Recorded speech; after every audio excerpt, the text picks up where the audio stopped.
When I got into the aquarium hobby years ago, I knew nothing about shrimp, but I had seen a few featured in aquascaping videos. Years later, little did I expect that one of the staple inhabitants of each of my tanks would be Neocaridina shrimp. Taking that first step into shrimp keeping was exciting, as it was something completely different than what I was used to, and I remember that one of the first species of Neocaridina shrimp I purchased was red cherry shrimp. If you're interested in taking that first step into keeping red cherry shrimp, or even just wanting to learn more about them, I'd like to share some of the knowledge I've gained over the past few years with you. I hope that by the end of this video, you'll see what a rewarding hobby shrimp keeping can be. Let's get into it. Red cherry shrimp are small, peaceful, colorful freshwater shrimp that are very popular in the aquarium hobby. They are known for their vibrant red color and are relatively easy to care for, making them a great choice for beginners. Red cherry shrimp reach about 1.5 inches in size and have a lifespan of 1 to 2 years under ideal conditions.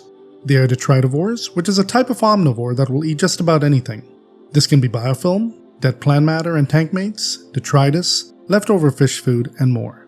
Red cherry shrimp are also very sensitive creatures and prefer stable conditions. Before purchasing any red cherry shrimp, the first thing you have to realize is that they have various grades, and what I mean by this is there are various intensities of red. Based on a shrimp's grade, they're priced and named differently. When figuring out a red cherry shrimp's grade, there are a few basic rules to keep in mind. The first rule is, the redder, the better. Red cherry shrimp grading is all about how red they are. A shrimp with a larger amount of red and higher color intensity will fall into a higher category. The second rule is, opacity is important. Higher grade red cherry shrimp will have more opaque bodies without translucent splotches. And for the third rule, males and females differ. Male red cherry shrimp are smaller and less brightly colored than females. While a female might fall into a higher grade, a male could end up being in a lower grade. Grades range from ordinary red cherry, which is the lowest grade, to Bloody Mary, which is the highest grade. Shrimp breeders are always working on new varieties, and so newer grades can always be introduced. Starting with the ordinary red cherry grade, the red color has a weak density. The carapace and abdominal segments of the shrimp will be covered in red dots and will be mainly transparent. The legs will generally be colorless as well. Males will look almost totally colorless and may have scarce spots of red. Females, on the other hand, will be light-colored and will have a well-defined stripe going down its back. One grade higher than the ordinary red cherry grade is the Sakura grade. At this grade, the shrimp is almost completely red, but small translucent splotches are still visible, or there could be an orange tint to the shell. The carapace and abdominal segments are red, with some small cracks and holes being visible. The legs are mostly red, with some slight spotting in color. Males are generally lighter in color than females. There may be some translucence to the carapace, where the saddle may be still visible under regular lighting. The next grade up is the fire red grade. At this grade, the shrimp is completely red. The intensity of the red color is very deep and the coloration is very vibrant. The carapace and abdominal segments are red without any cracks and holes in the body. The legs are mostly red as well. Males are generally lighter in color than females. Saddles and eggs are still visible, but it can be difficult to see under regular lighting. Higher than the fire red grade is the painted fire red grade. These shrimp have a deep red coloration and are also very opaque. There are no clear spots at all on the carapace and abdominal segments, and the legs are completely red. Males are generally lighter than females. Saddles and eggs are visible through the shell, but only under special lighting conditions. The painted fire red grade is considered the most popular and one of the highest grades, but in recent years the Bloody Mary grade has come about. Unlike all red cherry shrimp, which carry their red pigment on their shells, Bloody Mary shrimp have semi-transparent shells with deep red color in their tissue. The carapace and abdominal segments have an extremely deep red coloration, with no color spots at all, and the legs are completely red as well. Males are nearly as red as the females, and a few females may even look really dark red, almost maroon in color. Now that you know of the various grades, selecting the right type of shrimp for your tank will come down to your budget and what you're trying to accomplish. If you're just starting out and want some shrimp for your community tank or shrimp-only tank, you can choose from any of the available grades based on what your local fish store has in stock. If you're trying to breed red cherry shrimp, you'll want to get the painted fire red grade or Bloody Mary grade, as they are the highest quality grades. Red cherry shrimp can fit in small tanks, but if you're trying to breed them, you'll want a 10-gallon tank or higher. Ideally, a mature tank that's been running for weeks or months will be perfect for them, as this will allow them to graze on biofilm, detritus, and other food matter right from the get-go. You won't have to worry about ammonia or nitrate either, as the tank will already be established. You can keep 2 to 5 shrimp per gallon. Since they are social creatures, keeping at least 6 or more will be beneficial. With a decent quantity of shrimp in your tank, you won't see them hiding as much, as they will be more confident to be out and about. When it comes to water, red cherry shrimp prefer clean water with a pH of 6.5 to 8.0. They can stand a wide range of temperature from 57 degrees to 86 degrees Fahrenheit. This equates to 14 to 30 degrees Celsius. They are most comfortable at around 72 degrees Fahrenheit, which is around 22 degrees Celsius. You'll want to use a sponge filter, or if you have a hang-on-the-back filter, cover the filter intake with a pre-filter sponge so that baby shrimp don't get sucked up. A planted tank also works best as it provides hiding places, shelter, and exploration opportunities. This can encourage natural behaviors, reduce stress, and create a more dynamic and interesting habitat. A planted tank also provides more surface area for biofilm to grow on, which shrimp love eating. Planted tanks also help improve water quality, help with oxygen production, algae control, carbon dioxide, and more. Check out the following card in the top right to learn more about how plants can benefit your aquarium. As I mentioned earlier, red cherry shrimp are detritivores and will eat just about anything. They will feed on biofilm, algae, leftover fish food and dead plant matter, and more. Although they are scavengers, you shouldn't rely on them to eat only whatever they can find. Instead, provide them with a diverse diet, which is essential for their health and well-being. A varied diet helps ensure they receive all the necessary nutrients for growth, coloration, and reproduction. There are 4 main food products I use by Glass Garden. The first is Bacteriae, which is a micropowder that adds important microorganisms, amino acids, and enzymes to your tank. It also enhances water quality and improves the development of biofilm. The second is Shrimp Baby, a powdered food for shrimplets. This food is rich in protein, zooplankton, natural vitamins, minerals, and high levels of omega-3 fatty acids. It provides shrimplets the necessary energy for molting. The third product I use is Mineral Junkie, which is a soft pellet food that contains various minerals which aid with molting and slow growth. The fourth product, and one of the most important ones I use, is Shrimp Dinner. This is a well-balanced pellet food that contains various important nutrients, vital substances, and natural vitamins that shrimp require for healthy development, successful molts, growth, brilliant colors, and high reproductive rates. The ingredients in Shrimp Dinner are also 100% natural. Aside from these 4 products, I also provide my shrimp with algae wafers, blanched vegetables, frozen brine shrimp and baby brine shrimp, fish food, and blanched duckweed. For more information on what I feed my shrimp, check out the following card in the top right. The key to feeding shrimp is moderation, as it is very easy to overfeed them. You don't want to feed them every day, sometimes once or twice a week is more than enough. See how your shrimp respond to different foods. If they're healthy and active, you're likely providing a suitable diet. If they're showing signs of poor health or reduced activity, you may be overfeeding them and may have to consider adjusting their diet or water conditions. Always prioritize water quality and balance when feeding your shrimp. If you're looking at breeding red cherry shrimp for yourself or even for profit, get at least 10 shrimp. You'll want to select the highest possible grades, which are either the Painted Fire Red grade or the Bloody Mary grade. You can check with your local fish store or even with shrimp breeders in your area. Another important factor to consider is the ratio of males to females. Aim to have around 1 male for every 3 females. This is because when females mate, they're in a delicate state since they've recently molted. They tend to be fragile and not very strong during this time. If too many males try to mate with a female, she can get really stressed out and even die. To avoid this, having fewer males pursuing a female helps prevent her from getting too tired and potentially dying. Breeding red cherry shrimp is actually quite simple, but their tank needs to have the right parameters. First, your tank needs to be set up and fully established. This means that it should have gone through the nitrogen cycle. Next, the temperature of your tank is important. It should be around 68 to 75 degrees Fahrenheit. If it's too cold, your shrimp won't breed. If it's too warm, they might breed a lot, but their lifespan becomes shorter. You might also notice new shrimp being smaller in size. If you're making a tank just for breeding, having some Java moss in there is great. If you plan on making a display tank, lots of plants and driftwood will be beneficial. With either type of tank, this will ensure your shrimp have a space to retreat to, whether it be to molt, mate, or give birth. Lastly, you'll want to have an aerator, sponge filter, or hang-on-the-back filter to help keep the water clean and oxygenated. The key to breeding shrimp is patience, as it can take 3 to 5 months for the whole process to begin from the time you introduce them to your tank. Once a female shrimp is pregnant, it'll take approximately 30 days for her to give birth to about 20 to 30 shrimplets. For more information on breeding Neocaridina shrimp and the stages of pregnancy, check out the following card in the top right. Red cherry shrimp do well with other shrimp, snails, and nanofish. You want to look for tank mates that are generally peaceful in nature. These tank mates include guppies, celestial pearl danios, chili rasboras, neon tetras, nearite snails, ram's horn snails, bamboo shrimp, and amano shrimp to name a few. Keeping them with large fish or cichlids will result in them being eaten. If you're trying to breed red cherry shrimp, you will want to keep them in a species-only tank that only contains red cherries. You won't want fish in the tank as most fish will eat the baby shrimp. From my experience, autocinkless catfish are one of the only fish that don't eat baby shrimp and make the perfect tank mates other than snails. There's a lot more to red cherry shrimp than one might assume, which makes keeping and breeding them all the more interesting. The most important things are to keep healthy shrimp, be patient, and enjoy the hobby. I wish you the best of luck in your shrimp keeping journey.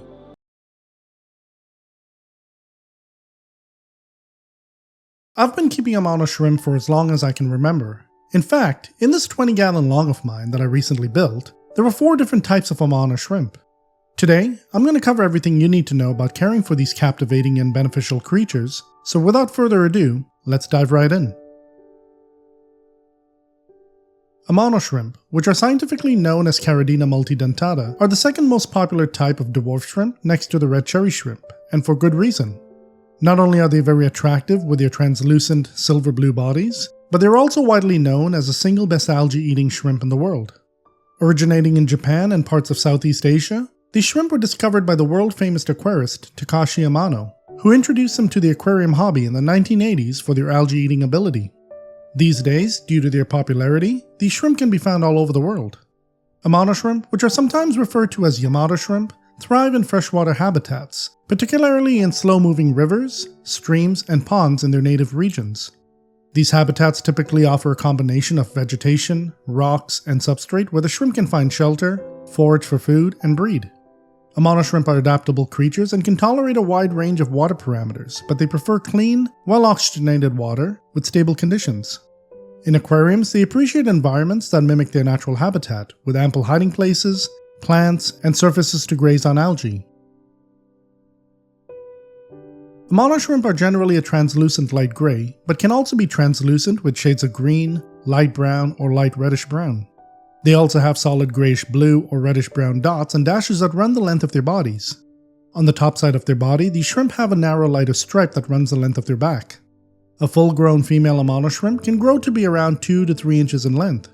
They're generally larger than males, which tend to reach sizes of 1.5 to 2 inches.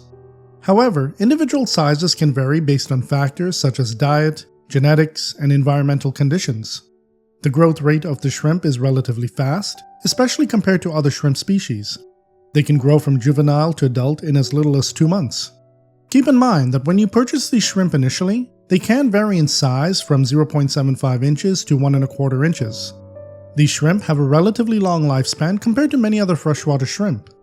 On average, they can live for around 2 to 3 years in suitable aquarium conditions. However, with optimal care and a healthy environment, some Amanos have been known to live for up to 5 years or more. It's important to provide them with a clean and well-maintained tank, suitable water parameters, and a balanced diet to help maximize their lifespan. Amano shrimp can be kept in tanks as small as 10 gallons. However, it's best to keep them in larger tanks if possible as they are very active shrimp. As a general guideline, keep about 1 Amano for every 2 to 3 gallons of water. When setting up your tank, include plenty of hiding places for your shrimp. Amano shrimp are constantly moving and need a lot of space to explore. Driftwood, live plants, and rocks can create a natural-looking environment for your shrimp. These shrimp do best in tanks that have well-oxygenated water with a slow to medium current. Amano shrimp are hardy, which makes them quite adaptable to a wide range of water parameters. They do well in water that has a pH range of 6.5 to 8.0, temperature range of 65 to 80 degrees Fahrenheit, which equates to 18 to 27 degrees Celsius, GH of 5 to 15, KH of 1 to 10, and a TDS range of 80 to 450. Amano shrimp are susceptible to sudden changes in water parameters. Fluctuations in pH, temperature, ammonia and nitrite levels can harm these shrimp. Amanos are usually wild caught, so it's important to acclimate them slowly and carefully before adding them to your tank. Personally, I drip acclimate my shrimp for about 3 hours before placing them in my tank, but whatever method works for you, continue using it. Keep your water well oxygenated and well filtered as these shrimp are sensitive to poor water quality. It's important to note that even though you may do everything right, there is a possibility that these shrimp could die shortly after being added to your tank. The fact that they're wild caught and the stress of transportation from the supplier to the fish store to your aquarium, not to mention the change in water parameters, are contributing factors. When doing water changes, aim to replace about 10 to 15% of the water, as too big of a change can stress these shrimp. There are some of you that may only do water top-ups and no water changes, and if you're currently finding success in that method, continue doing what works for you. Amano shrimp are low maintenance, generally peaceful in nature, and get along well with other tank mates. Yes, that includes red cherry shrimp as well. However, when it comes to food, they can get a bit aggressive. If you drop pellets, for example, you may notice these shrimp stealing one for themselves. One of the most notable behaviors of Amano shrimp is their voracious appetite for algae. They're excellent algae eaters and can help keep aquariums clean by consuming various types of algae, including green algae, brown algae, and even some forms of blackbeard algae. Due to their algae-eating habits, they're often valued by aquarists as effective cleaners and referred to as the workhorse of the aquarium. In terms of social behavior, Amano shrimp are not particularly social or interactive with other fish or shrimp species. They tend to focus on foraging and exploring their environment rather than engaging in social interactions. However, they may exhibit some interesting behaviors such as molting, where they shed their exoskeleton to grow larger, and breeding behaviors when conditions are suitable. While Amano shrimp are primarily known for their algae-eating habits, they're also detritivores to some extent. This means that they feed on detritus, which is decomposing organic matter such as dead plant material, uneaten fish food, and other organic debris present in the aquarium. Although Amano shrimp primarily consume algae, they will also scavenge and feed on detritus as part of their diet. For these shrimp to stay healthy, supplemental feeding with shrimp-specific foods is required, as this will give them the nutrients and minerals they require to molt successfully and to thrive in your aquarium. I feed my shrimp various glass garden products like Bacteriae, Shrimp Baby, Shrimp Dinner, Shrimp Lollies, and Mineral Junkie. I also feed them powdered fish flakes, hikari algae wafers, frozen brine shrimp, and blanched vegetables from time to time. If you'd like more information on some of these foods, check out the video in the top right corner. If you're interested in buying any of these foods, check out my Amazon store, which you'll find in the description below. In regards to how often you should feed your shrimp, depends on a few factors such as the number of shrimp you have in your tank, the number of tank mates they have, the size of the shrimp, and the size of the tank. When it comes to my 20-gallon long tank with 20 Amanos and 20 Neon Tetras, I feed them about 3 to 4 times a week.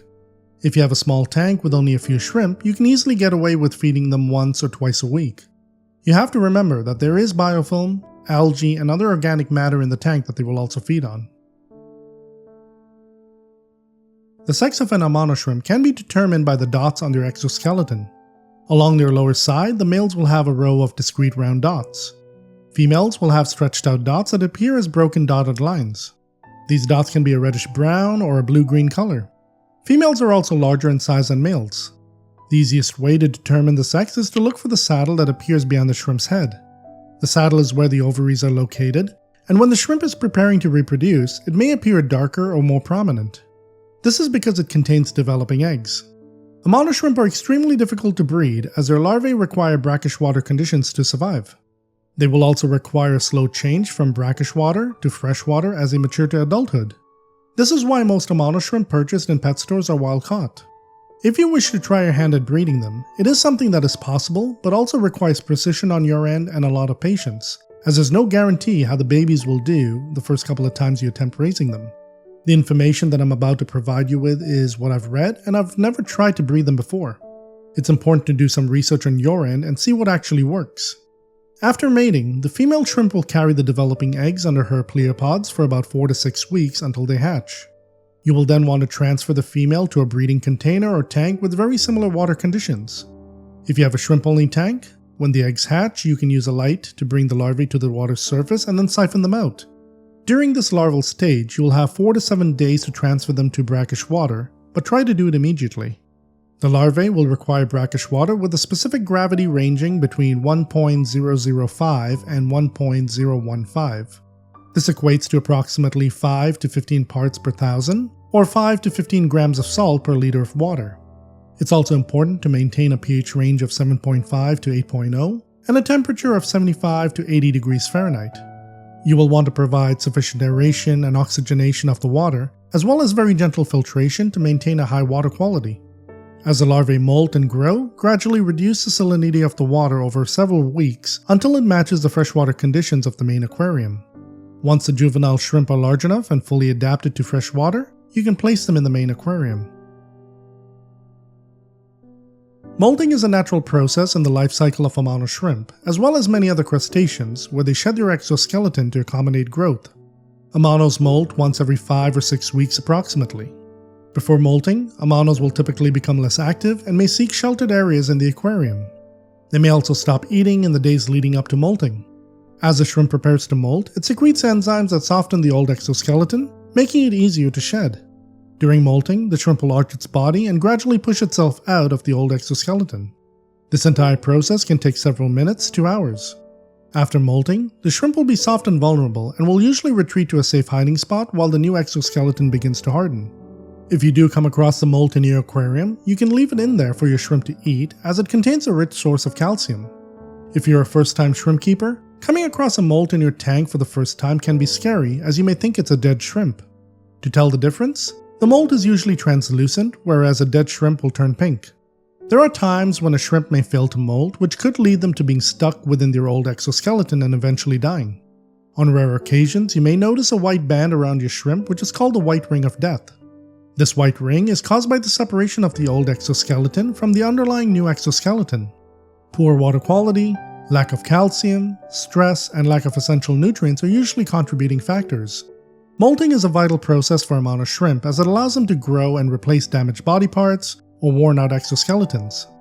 It's essential to provide a suitable environment with appropriate water parameters, calcium-rich foods, and hiding spots to support the molting process. Additionally, ensure the water quality is maintained to minimize stress during this vulnerable period.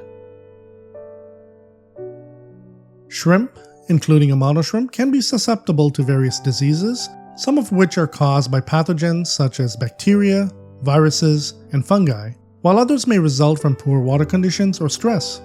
Bacterial infections can manifest in various forms, including shell rot, bacterial shell disease, and bacterial infections of internal organs. Symptoms may include discoloration, lesions, lethargy, and loss of appetite. Viral diseases, such as viral necrosis, can affect the shrimp's health and may lead to high mortality rates. Symptoms may include cloudy or opaque patches on the shrimp's shell, lethargy, and eventual death. Fungal infections can occur externally on the shrimp's shell or internally, affecting organs such as the gills. Symptoms may include fuzzy growths, lesions, and respiratory distress. Parasitic infestations such as gill flukes, anchorworms, or Scuturella japonica, SCUT for short, can infest shrimp, causing irritation, damage to gills, and decreased overall health.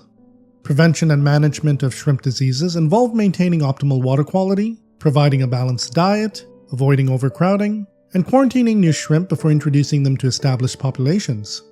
Additionally, promptly addressing any signs of illness, such as changes in behavior or appearance, can help minimize the spread and impact of diseases. Amano shrimp do fine with other shrimp and fish that won't try to bully or eat them. They do well in the company of other peaceful tank mates. I currently keep my Amano shrimp with guppies, coolie loaches, honey gouramis, galaxy rasboras, chili rasboras, dwarf rasboras, Beckford's pencilfish, pygmy corridoras, panda corridoras, and neon tetras. I've also kept them with a betta fish, but they hid most of the time as the betta was pretty aggressive. Not every betta is the same, so if you decide to add Amanos to your betta tank, have a backup tank in place in case you notice your betta being aggressive towards them. Amanos will not do well in tanks that have large fish, as they can get constantly bullied or even become a tasty snack.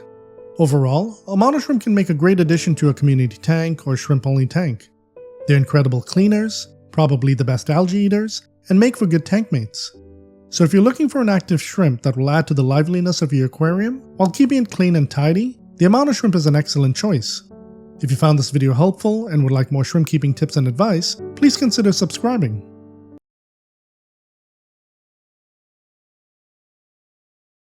Are you looking to take your shrimp tank to the next level? While red cherry shrimp and other Neocaridina varieties make fantastic choices, why not venture into the extraordinary world of the bamboo shrimp for a truly unique aquarium experience? This isn't your average shrimp, that's for sure, so let's dive into the captivating details of this extraordinary creature.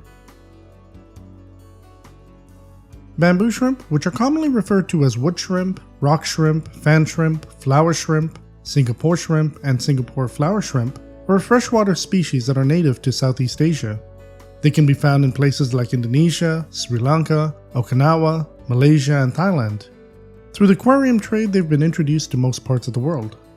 This species prefers fast-flowing shallow streams and rivers. They're usually seen clinging to rocks, boulders, driftwood, and plants, facing the currents where they can catch plenty of passing edible particles with their fan-like hands. Bamboo shrimp are medium-sized shrimp that can grow to about 3 to 4 inches in size when fully mature. They come in a variety of colors like red, green, creamy white, and blue. The most common color you'll see are ones that come in various shades of brown. In addition, they also have a large, creamy, yellow-brown racing stripe that runs down the length of their back. The most interesting characteristic of these shrimp are their fan-like hands. They serve as mini nets that can be used to easily grab small edible particles and organisms from the water. Hence why they should be kept in a tank with moderate to high flow. Bamboo shrimp typically have a lifespan of 1 to 4 years, but with proper conditions, there's always a chance they could live up to 6 years. When it comes to a bamboo shrimp's tank, the bigger, the better. The shrimp pull food from the water column, which means there has to be enough water volume in the tank to support their needs. A 20-gallon long is a good size to support one bamboo shrimp. Personally, I've kept a single bamboo shrimp in a 15-gallon and a 20-gallon long, both with a moderate to high water flow. Keep in mind that bamboo shrimp require high oxygen water. In this 55-gallon tank of mine, I've got 6 bamboo shrimp. On one end of the tank I have a Seachem Tidal 75 hang on the back filter, and on the other end I have a Hygger Wave Maker which is set at 60% power. Both of these products ensure that I have a constant flow throughout the tank and also keep the water well oxygenated. When setting up a tank for these shrimp, on top of making sure you have a good flow, you'll also want to have rocks, driftwood, and plants for them to climb up on and perch themselves. This will make it easier for them to grab particles that are flowing around them. A lid is also a good thing to have, as these shrimp sometimes will climb out of the tank to explore their surroundings. Bamboo shrimp do well in an established tank. They can thrive in a tank that has a temperature range of 70 degrees to 88 degrees Fahrenheit. This equates to 22 degrees to 28 degrees Celsius. Their tank can have a pH of 6.0 to 8.0, GH of 6 to 8, KH of 2 to 6, and TDS of 100 to 300. These shrimp are highly sensitive, so ammonia and nitrite levels need to be at a constant 0. Before you introduce new shrimp to your tank, drip acclimate them for at least 3 hours so that they get used to your water parameters. With this being said, it's not uncommon for bamboo shrimp to die soon after being added to a tank. The fact that these shrimp are usually wild-caught could be one of the reasons why they don't make it. It could be a shift in water parameters or transportation from the supplier to the store to your tank. Care must be taken when carrying out partial water changes, as these shrimp are sensitive to fluctuating water temperatures. Try to ensure that the new dechlorinated water closely matches the temperature of the water in your tank. I keep a reservoir of heated dechlorinated water that matches all of my tanks. When it comes time for a water change, I fill my tanks from the reservoir instead of straight from the tap. When doing a water change, replace anywhere from 10 to 20% of the water, because any more than that could potentially stress your shrimp. One thing I'd like to advise you is to not keep your tank crystal clean by using fine filter pads.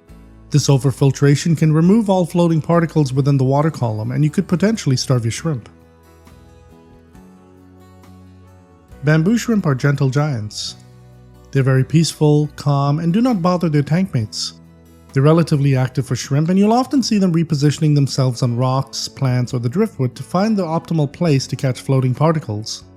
Sometimes you'll even see them scavenging around the substrate using their fans to pick up any organic matter. Bamboo shrimp can be shy at first when they're introduced to a tank, but give it some time and you'll see them slowly becoming bolder each day. These shrimp also tend to be more active at night. Bamboo shrimp can be kept by themselves, however, they prefer to live in groups. Although they do not interact with each other, being in a group makes them feel more comfortable and less stressed. One fun thing you may often see is that these shrimp will form a line during feeding time. If it gets too crowded, they'll simply move and make place for the other instead of chasing it away. Bamboo shrimp are detritivores, which means they feed on various organic particles that float in the water, microorganisms, detritus, and floating green algae.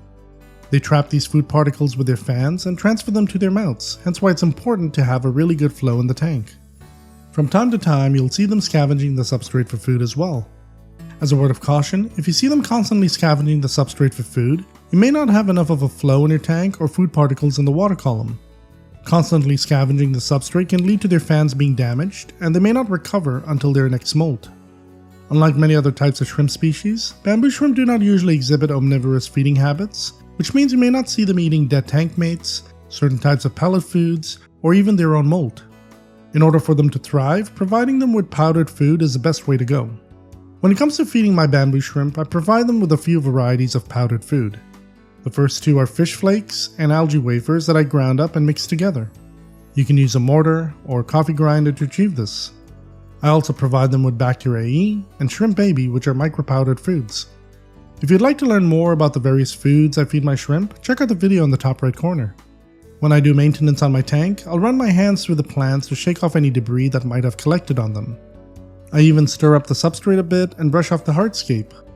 All of this introduces more organic particles into the water column for them to feed on. When I clean my filter out, small particles also get released back into the tank for them to eat. You want to ensure you feed your shrimp a proper diet, especially foods that contain a good amount of calcium, as this mineral is key to helping them molt successfully. Your shrimp can also be fed small quantities twice a day, but the key takeaway is not to overfeed them. One thing to note is that bamboo shrimp do not eat any types of algae that grow on the surfaces of your tank. They prefer floating green algae that they can pick from the water column. Some shrimp breeders also advise keeping a few Amano shrimp in the tank with them. The reason is that when female Amanos give birth, they release planktonic larvae into the water column which the bamboo shrimp will happily consume. However, bamboo shrimp will not eat newly hatched Neocaridina or Caridina baby shrimp. Unlike the Amano's planktonic larvae, these shrimp are significantly larger. Unlike most dwarf shrimp, it's very easy to tell the difference between male and female bamboo shrimp once they're about 2 inches in length. First, the body size of males is larger than females. Second, males have a significantly larger first pair of legs. Older males will have significantly bulky forelegs similar to that of vampire shrimp. Female shrimp, on the other hand, have all sets of their walking legs about the same in size. Bamboo shrimp reproduce in a similar manner to Amano shrimp. This means that unlike the dwarf shrimp species most of us are so used to, they don't produce miniature versions of the adults. Instead, their fry go through a larval phase, which then needs to be kept in brackish water temporarily or they won't survive. Breeding bamboo shrimp is extremely difficult, hence why almost all the ones you purchase are usually wild caught. However, if you are willing to try your luck at breeding these shrimp, feel free to give it a shot, and if you are successful, let me know. Bamboo shrimp tend to molt roughly every 4 to 8 weeks. This is where they shed their old exoskeleton and grow a new one. Molting is necessary for these shrimp to grow. However, it can be stressful for them and deadly if not done correctly. As I mentioned earlier, providing these shrimp with a good amount of calcium in their diet is crucial to helping them molt properly. Right before and after these shrimp molt, they stop eating and hide until their new exoskeleton becomes hard enough. In addition, they will not eat their old exoskeleton, but if you have other types of shrimp or snails in your tank, you can leave it there for them as it contains a high amount of calcium which will benefit them. There are a few common issues that can affect your bamboo shrimp. As I mentioned earlier, these shrimp are sensitive to fluctuations in water parameters. If there's a sudden shift, it can be fatal to them. When introducing new shrimp to your tank, drip acclimate them for at least 3 hours so that they get used to your water parameters. When doing partial water changes, replace anywhere from 10 to 20% because any more could potentially stress them out. Try to also match the water temperature you have in your tank. On a frequent basis, test your water using a water test kit to ensure that your ammonia and nitrite levels are at 0. Another potential issue that can affect the health of your shrimp is copper. Introducing any type of medication to your tank that contains trace amounts of copper will potentially poison and kill your shrimp. If you need to medicate any fish, remove them and place them in a quarantine tank. Once they have recovered, you can place them back into their main tank. If you plan on buying a used tank from someone, ask them if they treated any of their fish with copper. Copper can be hard to get rid of when it's introduced to a tank as the silicone can absorb some of it. The last issue that can potentially affect your bamboo shrimp is the introduction of other chemicals from your hands into your tank. Certain creams, colognes, or perfumes can affect your shrimp, and if you see them swimming erratically and you know your ammonia and nitrite levels are at 0, it could be because you introduced another chemical into your tank. At this point, a water change will be necessary. To avoid this from happening, wash your hands and forearms with soap before doing anything in your tank. If you'd like to learn more about what can cause your shrimp to die, check out the video in the top right corner. Bamboo shrimp are peaceful and can be kept with other shrimp, peaceful fish, and snails. It is important you do not keep them with any fish that can be aggressive towards them or that could potentially eat them. Bettas, dwarf gouramis, and cichlids should be avoided. Some good tank mates for bamboo shrimp are corydoras, autocinkless catfish, guppies, tetras, rasboras, bristlenose plecos, coolie loaches, ram's horn snails, mystery snails, nerite snails, Neocaridina and Caridina shrimp to name a few. In my 55-gallon, I keep them with butterfly rainbowfish, white cloud mountain minnows, harlequin rasboras, green neon rasboras, pond snails, panda corridoras, Borneo and tiger hillstream loaches, and vampire shrimp. I'd like to know if you currently keep bamboo shrimp, and if so, what type of tank mates do they have? Let me know in the comments below. Bamboo shrimp are truly amazing creatures and have many unique aspects when compared to other shrimp. As filter feeders, they will help keep your water column clean by feeding on any fine particles that are floating around. These gentle giants are undemanding, fascinating to watch, and a great addition to a community tank. If you found this video helpful and would like more shrimp keeping tips and advice, please consider subscribing.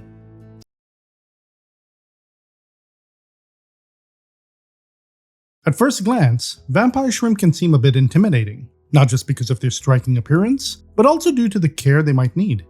Compared to the familiar red cherry shrimp, these fascinating creatures are much larger and often come with a heftier price tag.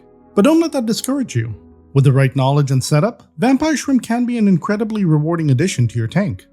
In this video, we're diving into everything you need to know about keeping and caring for vampire shrimp. From their tank setup and water parameters to feeding, compatible tank mates, and more. Let's dive right in. Vampire shrimp, which are also known as giant African fan shrimp, Gabon shrimp, or viper shrimp, originate from parts of Western Africa, including northern Nigeria. Did you know they're currently listed as a threatened species? To help preserve their populations, they're only caught in small quantities. In their natural habitat, vampire shrimp thrive in mangrove environments with sandy or muddy substrates. These areas are rich with dense vegetation, offering both shelter and a reliable food source.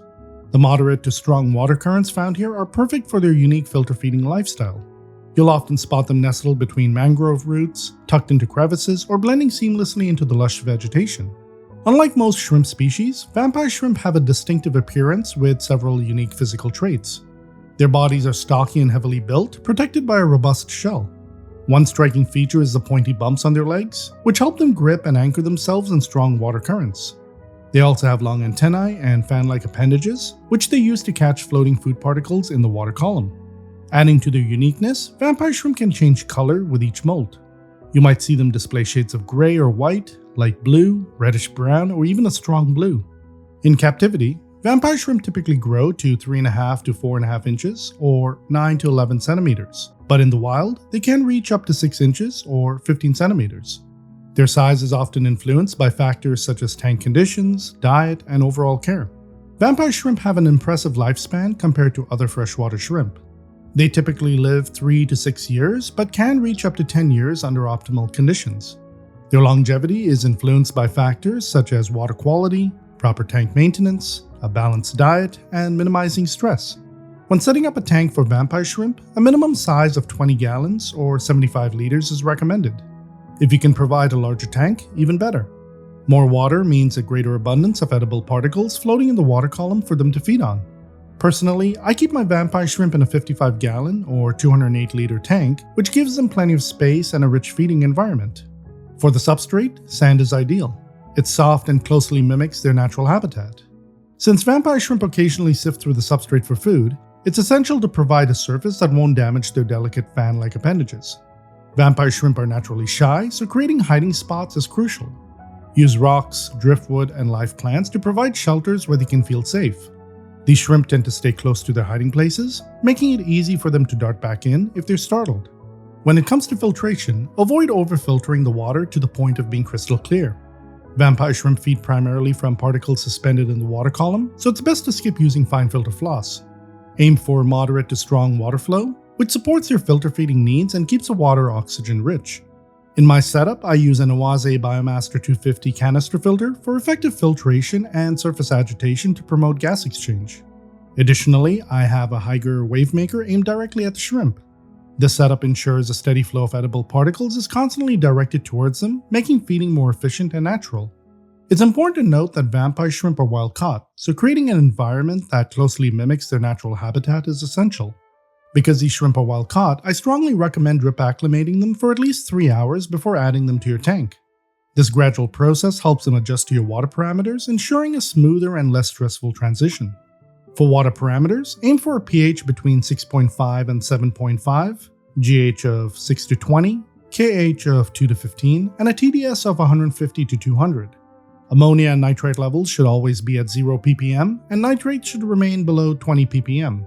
The ideal temperature range for vampire shrimp is 74 degrees to 82 degrees Fahrenheit, or 23 degrees to 28 degrees Celsius.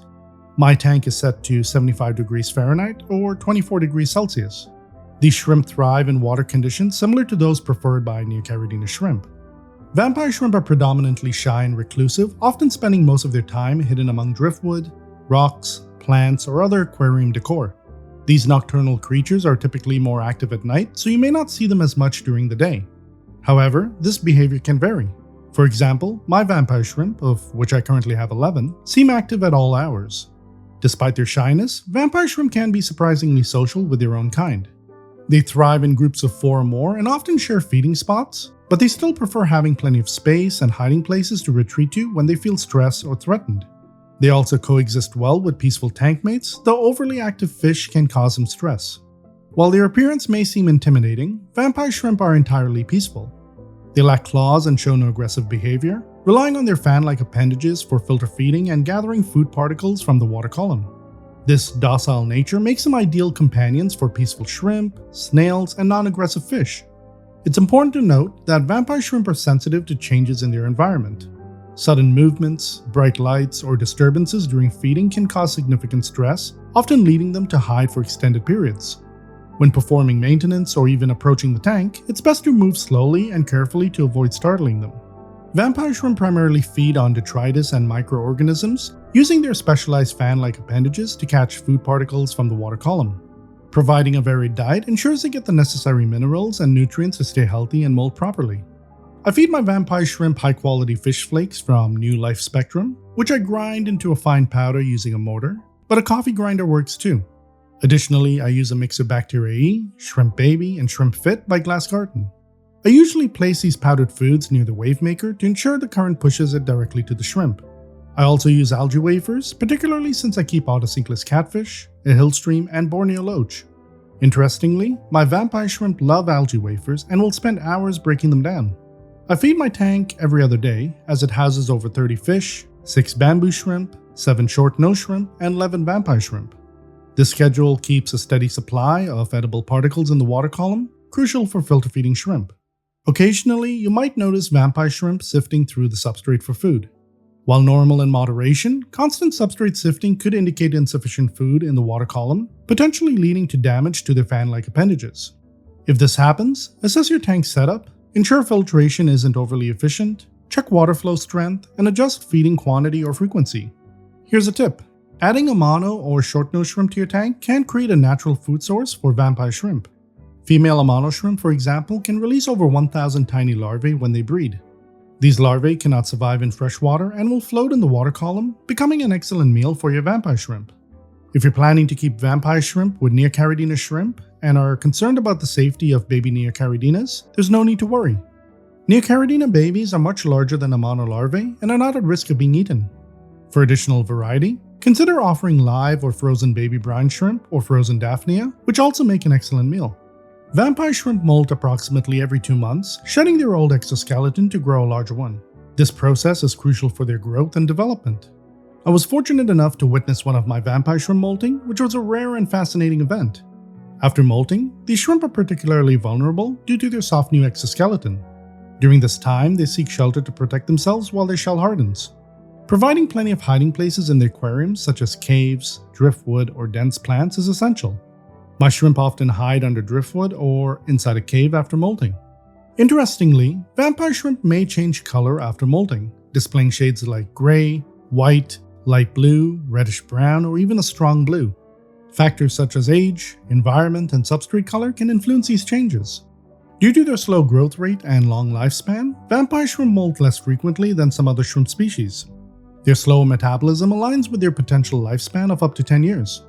Before molting, you might notice some telltale signs. They may exhibit reduced activity, standing still for extended periods, or show a decreased appetite. Additionally, they may search for hiding spots or appear less vibrant. My shrimp tend to hide within the jungle val before molting, retreating to their cave or under the driftwood afterward. Catching a vampire shrimp in the act of molting is truly remarkable and highlights the fascinating nature of these unique creatures. Determining the sex of vampire shrimp can be challenging, but there are a few key indicators to help distinguish males from females. 1. Males have a noticeably thicker first pair of legs, particularly in the second segment, just behind the main leg joint. 2. Females are generally larger, ranging from 2.5 to 4.5 inches, or 6.5 to 11.5 centimeters in length. 3. In females, the second segment of the abdomen is rounded and overlaps the first and third segments.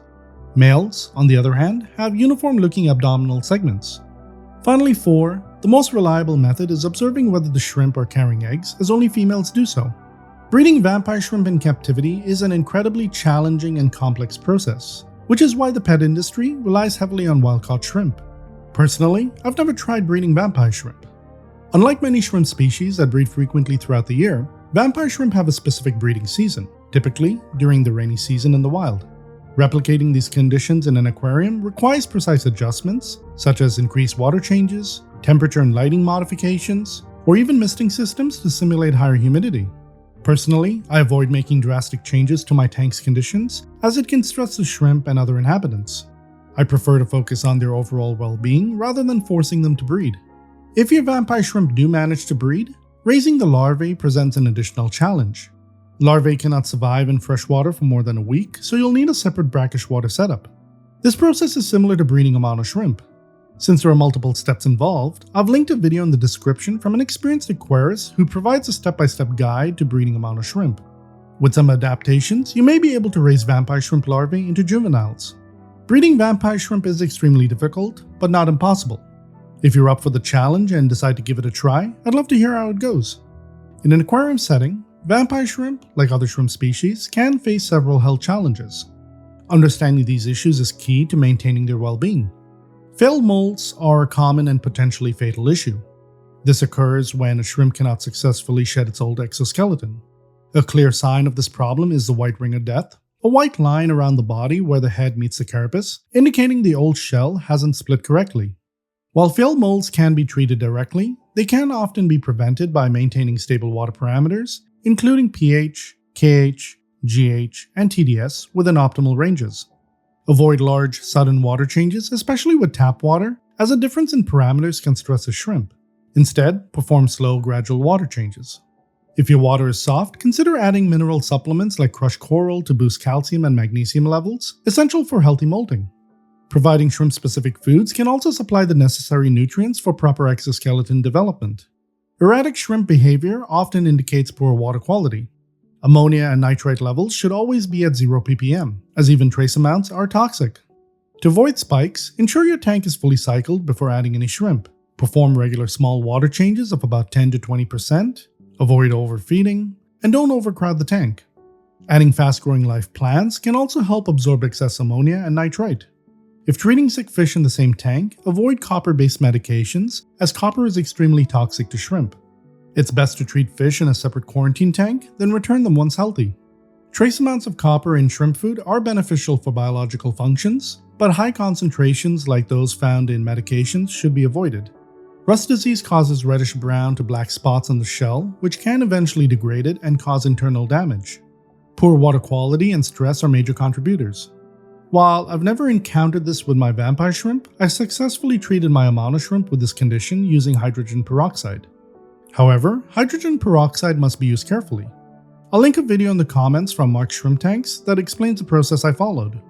Shrimp can also suffer from parasites like Vorticella and Scuturella japonica, which are often introduced via contaminated plants or substrate. While small infestations may not be harmful initially, unchecked populations can lead to respiratory issues and declining health. Hydrogen peroxide can treat Vorticella, while aquarium salt is effective against both parasites. These are some of the most common health issues shrimp face. Early identification and appropriate treatment are essential. Now, if you're experiencing unexplained shrimp deaths, check out the video I've linked in the top right corner. Vampire shrimp are peaceful and coexist well with many other species, making them an excellent addition to community tanks. When selecting tank mates, choose other peaceful species that won't bully or harm them. Avoid large or aggressive fish that might see vampire shrimp as a potential snack, as these shrimp lack the ability to defend themselves. Their fan-like appendages are delicate and not suited for self-defense. In my 55-gallon community tank, I keep my vampire shrimp alongside a variety of tank mates, including bamboo shrimp, short-nosed shrimp, and fish like otocinclus catfish, hillstream and Borneo loaches, panda corridoras, harlequin rasboras, kubotai rasboras, ruby tetras, albino cherry barbs, forcadas and celebes rainbow fish, as well as raminos tetras and Asian raminos rasboras. Of course, there are plenty of other peaceful fish and shrimp species that can live harmoniously with vampire shrimp. If you're keeping these fascinating creatures, let me know what tank mates they have in the comments below. Vampire shrimp are truly one of a kind. Their size, long lifespan, unique appearance, ability to change colors, and peaceful nature make them an incredible addition to any community aquarium. Despite their rarity, caring for them is surprisingly straightforward when you know what they need. I hope this care guide has given you all the tools and knowledge to provide the best environment for these gentle giants.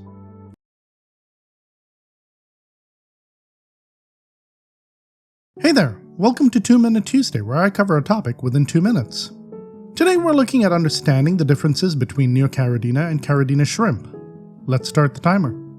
Before I get started, I want to mention that I've never kept Caridina shrimp before, but it is something I plan to do in the near future. Neocaridina and Caridina shrimp are both popular among aquarists for their vibrant colors and active behavior. They have distinct differences, tank setups, and care preferences. If you're a beginner to the hobby, you don't want to make the mistake of purchasing the wrong type of shrimp, as it could lead to suboptimal conditions that could stress or harm your shrimp. Neocaridina shrimp, like red cherry shrimp, orange pumpkin shrimp, and blue dream shrimp, to name a few, are known for their vibrant colors, ease of care, and hardiness. These shrimp can tolerate a wide range of water parameters. They prefer neutral to slightly alkaline water with a pH typically between 6.5 and 8.0. They tend to thrive in temperatures between 65 to 78 degrees Fahrenheit, which is about 18 to 25 degrees Celsius. When selecting a substrate for their tank, you will want to use something that is inert that will not affect their water parameters. Neocaridina shrimp breed very easily, making them ideal for beginners who are looking for hardy and low-maintenance pets. They're also less expensive, making them a good starting point. Caridina shrimp, such as the popular crystal red shrimp, blue bowl shrimp, or tangerine tiger shrimp, to name a few, are known for their stunning patterns and colors but require more specific care. These shrimp need more stable and specific water parameters in order to thrive.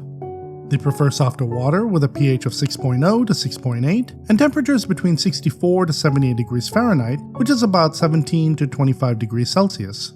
Their tank also requires an active substrate to reduce the pH and to keep it stable.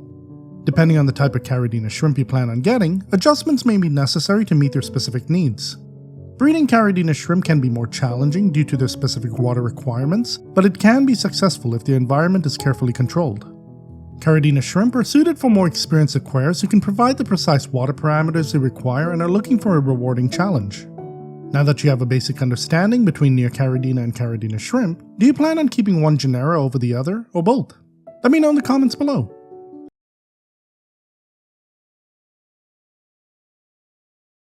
Red cherry shrimp and Amano shrimp are two of the most popular species of shrimp in the aquarium hobby, and today, they're going head to head in a comparison showdown. Not only will I compare the two, but I'll provide you with some valuable tips and advice that I've learned and applied over the years. Let's get into it. Red cherry shrimp, scientifically known as Neocaridina davidi, are small, peaceful, colorful freshwater shrimp that are a favorite among beginners and experienced aquarists alike. They originated in Taiwan, but due to their popularity has led them to being available in multiple countries all over the world via the aquarium trade. Red cherry shrimp reach about 1.5 inches in size and have a lifespan of 1 to 2 years. They come in various shades of red, or grading as it's known, with the cherry grade being the lowest grade, to painted fire red being the highest grade. The one rule you should remember when purchasing any red cherry shrimp is the redder, the better.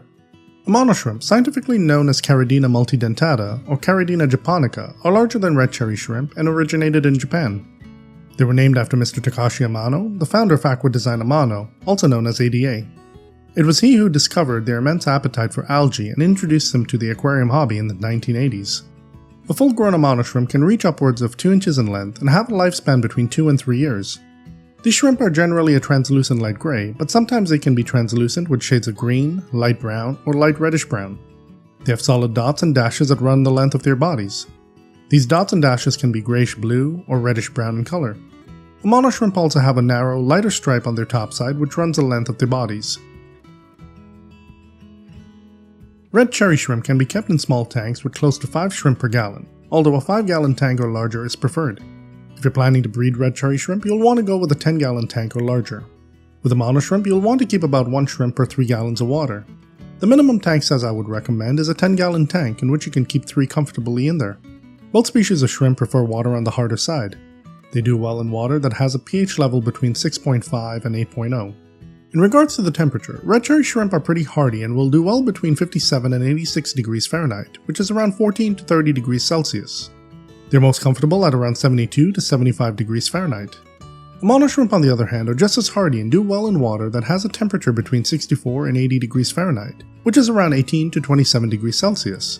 They're most comfortable at around 72 to 75 degrees Fahrenheit.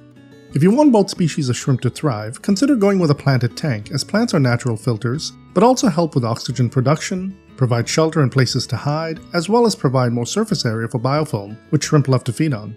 In regards to filtration, you can use sponge filters or hang-on-the-back filters. If you choose to go with a hang-on-the-back filter, ensure you cover the intake tube with a pre-filter sponge, otherwise baby shrimp can easily get sucked into the filter. If you do not wish to use a filter, you can always use an aerator to help create surface agitation for oxygen and carbon dioxide exchange.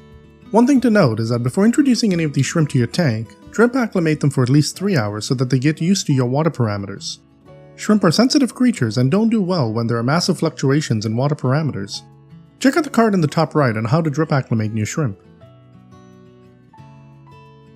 Red cherry shrimp and Amano shrimp are both detritivores. They will eat biofilm, leftover fish food, dead plant matter and tank mates, and a host of other things. As far as shrimp go, Amano shrimp are one of the best algae eaters out there and are known for eating hair algae, brush algae, most types of string algae, and blackbeard algae. Both species of shrimp are also scavengers, but you shouldn't rely on them to only find their food.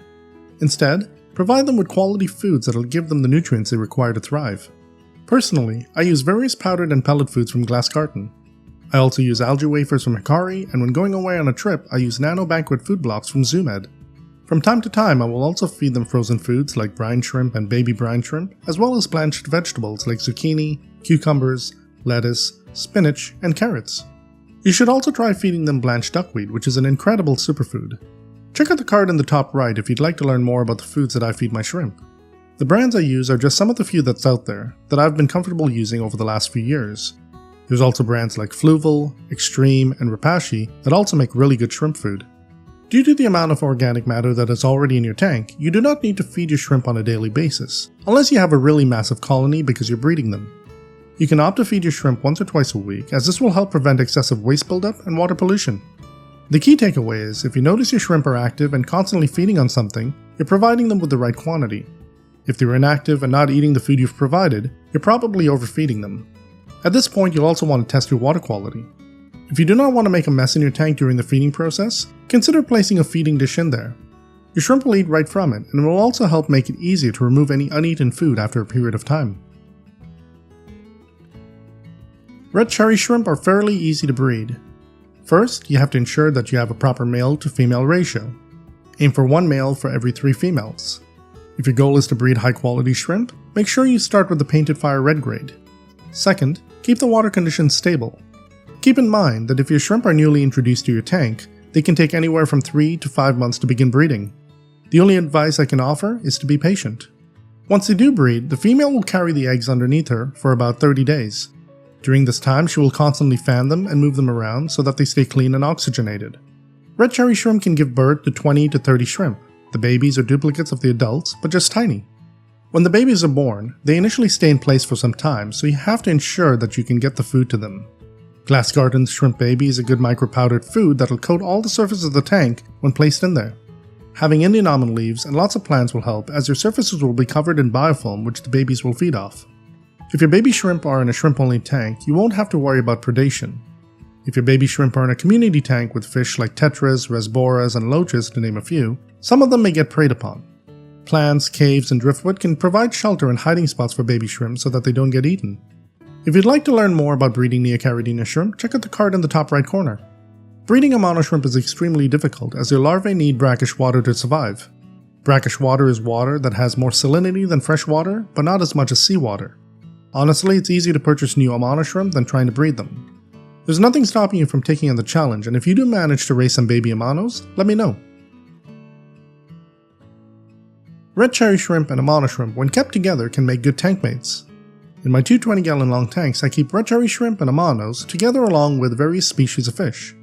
Keep in mind that due to an Amano shrimp's size and demeanor, there's always a chance they could prey on baby red cherry shrimp. If you're planning to have a community tank, both species of shrimp can be kept with fish like guppies, honey gouramis, neon tetras, harlequin rasboras, coolie loaches, autocinkless catfish, and pencilfish to name a few. If you'd like to see what tank mates my shrimp have, check out the video in the top right on 20 shrimp-safe tank mates. If you're going down the breeding route with red cherry shrimp and primarily want a shrimp-only tank, various snails will make excellent tank mates. Depending on the size of your tank, autocinkless catfish can also make amazing tank mates. If you'd like to learn more about this peaceful nanofish, check out the video on the top right.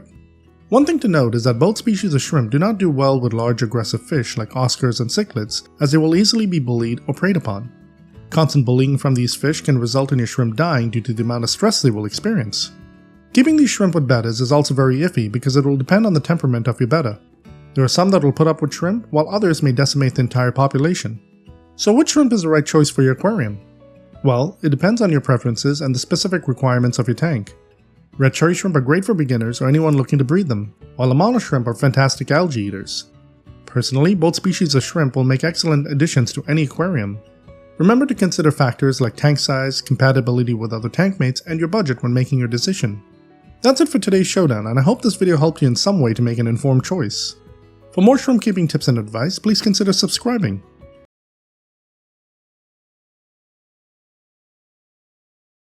You're at your local fish store looking to get some shrimp for your tank, and you happen to come across the Amano shrimp and bamboo shrimp. Now if you're new to the hobby, you're probably doing what I did when I first started, and that's looking up videos on each of these shrimp on YouTube while in the fish store. I want to say welcome. Let's dive right in on both of these amazing shrimp and see which one will be a perfect fit for your tank. First we have the Amano shrimp, also known as the Yamato shrimp. They come from Japan and are named after the famous aquarist Takashi Amano. With their transparent bodies and striking red-brown dots, they add a touch of elegance to any aquarium. Next we have the bamboo shrimp, also known as the wood shrimp or fan shrimp. They come from Southeast Asia, countries like Indonesia, Philippines, Sri Lanka, and Thailand. These shrimp have a unique appearance with long feathery appendages that they use to filter small particles from the water. Amano shrimp are generally translucent light gray. They can also be translucent with shades of green, light brown, or light reddish brown. They have solid dots and dashes that run along the sides of their bodies. They also have a narrow, lighter stripe on the top side that runs the length of their body. A full-grown Amano shrimp can be upwards to 2 inches in length. Females are usually on the larger side and can reach about 3 inches. Amano shrimp also have a lifespan between 2 and 3 years. Bamboo shrimp are generally a brown-reddish with an eggshell-colored stripe down the back. The shrimp's color also tends to shift from more red to brown and then more brown than red. After they molt, they tend to have a pale brown-reddish tone. These color ranges are normal and are quite amazing to see. A healthy bamboo shrimp can grow to about 3 to 4 inches. Their lifespan is usually around 1 to 2 years or a bit more with proper conditions. When it comes to tank size, a minimum of 10 gallons is recommended for Amano shrimp as they are very active. You can have about 3 to 4 shrimp in a 10 gallon and about 5 to 6 shrimp in a 20 gallon. 30 gallons and upwards, you can easily get away with 10 shrimp or more. One thing to note is that Amano shrimp love exploring, and if you do not have a lid on your tank, you may actually find them on the outside of it. If you do not wish to keep a lid on your tank, consider dropping your water level to about 2 inches from the top. Amano shrimp do well in water that is on the harder side. Their ideal water parameters are between 64 to 80 degrees Fahrenheit, 18 to 27 degrees Celsius, with a 6.5 to 7.5 pH. In regards to bamboo shrimp, a minimum tank size of 20 gallons is recommended for one shrimp. They also prefer a strong water flow and plants or hardscape they can perch onto to grab small particles that are floating in the water column. Bamboo shrimp also do well in water that is on the harder side. Their ideal water parameters are between 70 to 80 degrees Fahrenheit, 21 to 27 degrees Celsius, with a 6.5 to 7.5 pH. Shrimp are sensitive creatures and don't do well with drastic changes in water parameters. Before introducing them to your tank, I suggest you drip acclimate them for at least 3 hours. When performing water changes, only change 10% to 20% of your water at a time based on your tank size. Water changes can be performed on a weekly or bi-weekly basis depending on what you have in your tank. Amano shrimp are relatively easy to feed. The first thing to note is that they are algae eaters and will help clean your tank of various forms of algae. They are also omnivores and scavengers and will eat anything from dead plant matter and tank mates to leftover food.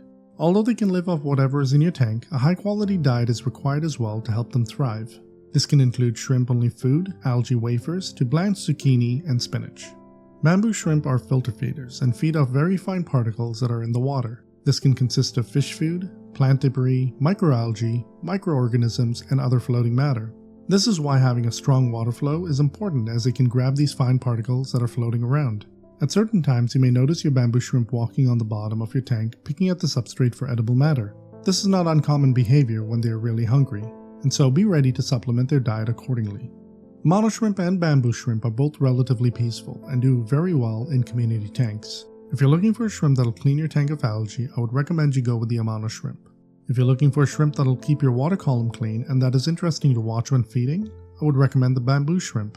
If you have a big enough tank of 20 gallons or more, try going with both species of shrimp. They're both unique in their own way, and you're sure to get a lot of enjoyment out of them.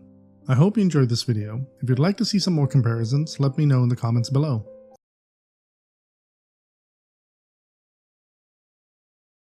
Most people tend to grab Amano shrimp without thinking twice. They're incredibly popular, and they've earned their reputation as one of the best algae eaters in the hobby. But there's another shrimp that doesn't get nearly as much attention, and honestly, some keepers think it might actually do a better job. It's called the short-nosed shrimp. Both are peaceful, both will clean your tank, but there are some real differences worth knowing before you buy. So let's dive in and break it all down. Amano shrimp and short-nosed shrimp come from very different parts of the world and very different environments. The Japanese Amano, scientifically known as Caridina multidentata, is native to the fresh, clear streams and rivers of Japan. They were introduced to the hobby in the 1980s by legendary aquarist Takashi Amano, who recognized their algae-eating ability. This species also comes in selectively bred color variants, including white, orange, and yellow. In the wild, they live in fast-flowing, highly oxygenated water with rocky bottoms, algae, biofilm, and lots of leaf litter and submerged plants. One of the most interesting things about the Amano is their life cycle. Adults live in freshwater, but their larvae are washed downstream into brackish areas where the river meets the sea. Once they become juveniles, they migrate back upstream to freshwater. That freshwater to brackish to freshwater cycle is essential for their survival in the wild. The Australian Amano is actually a different species altogether, usually referred to as Caridina typus, and has a much wider range than you might realize. It's found across Australia, Japan, the Philippines, Indonesia, Malaysia, Sri Lanka, Madagascar, and even parts of Eastern Africa. It's thought to have gotten its name because it entered the hobby via Australia. In the wild, they tend to live in coastal rivers and waterways where fresh and saltwater naturally mix, so they can handle a wider range of water conditions than the Japanese Amano. The short-nosed shrimp, or Caridina longirostris, comes from a much wider part of the world. It's native to Taiwan, Japan, the Philippines, Indonesia, Malaysia, and even parts of North Queensland, Australia, where they're sometimes sold as NQ algae shrimp. Like the Amano, they're found in clean, well-oxygenated waterways, but they're known to be more adaptable to fluctuating conditions in the wild. Amano shrimp and short-nosed shrimp look pretty different once you know what to look for. The Amano is the larger of the two.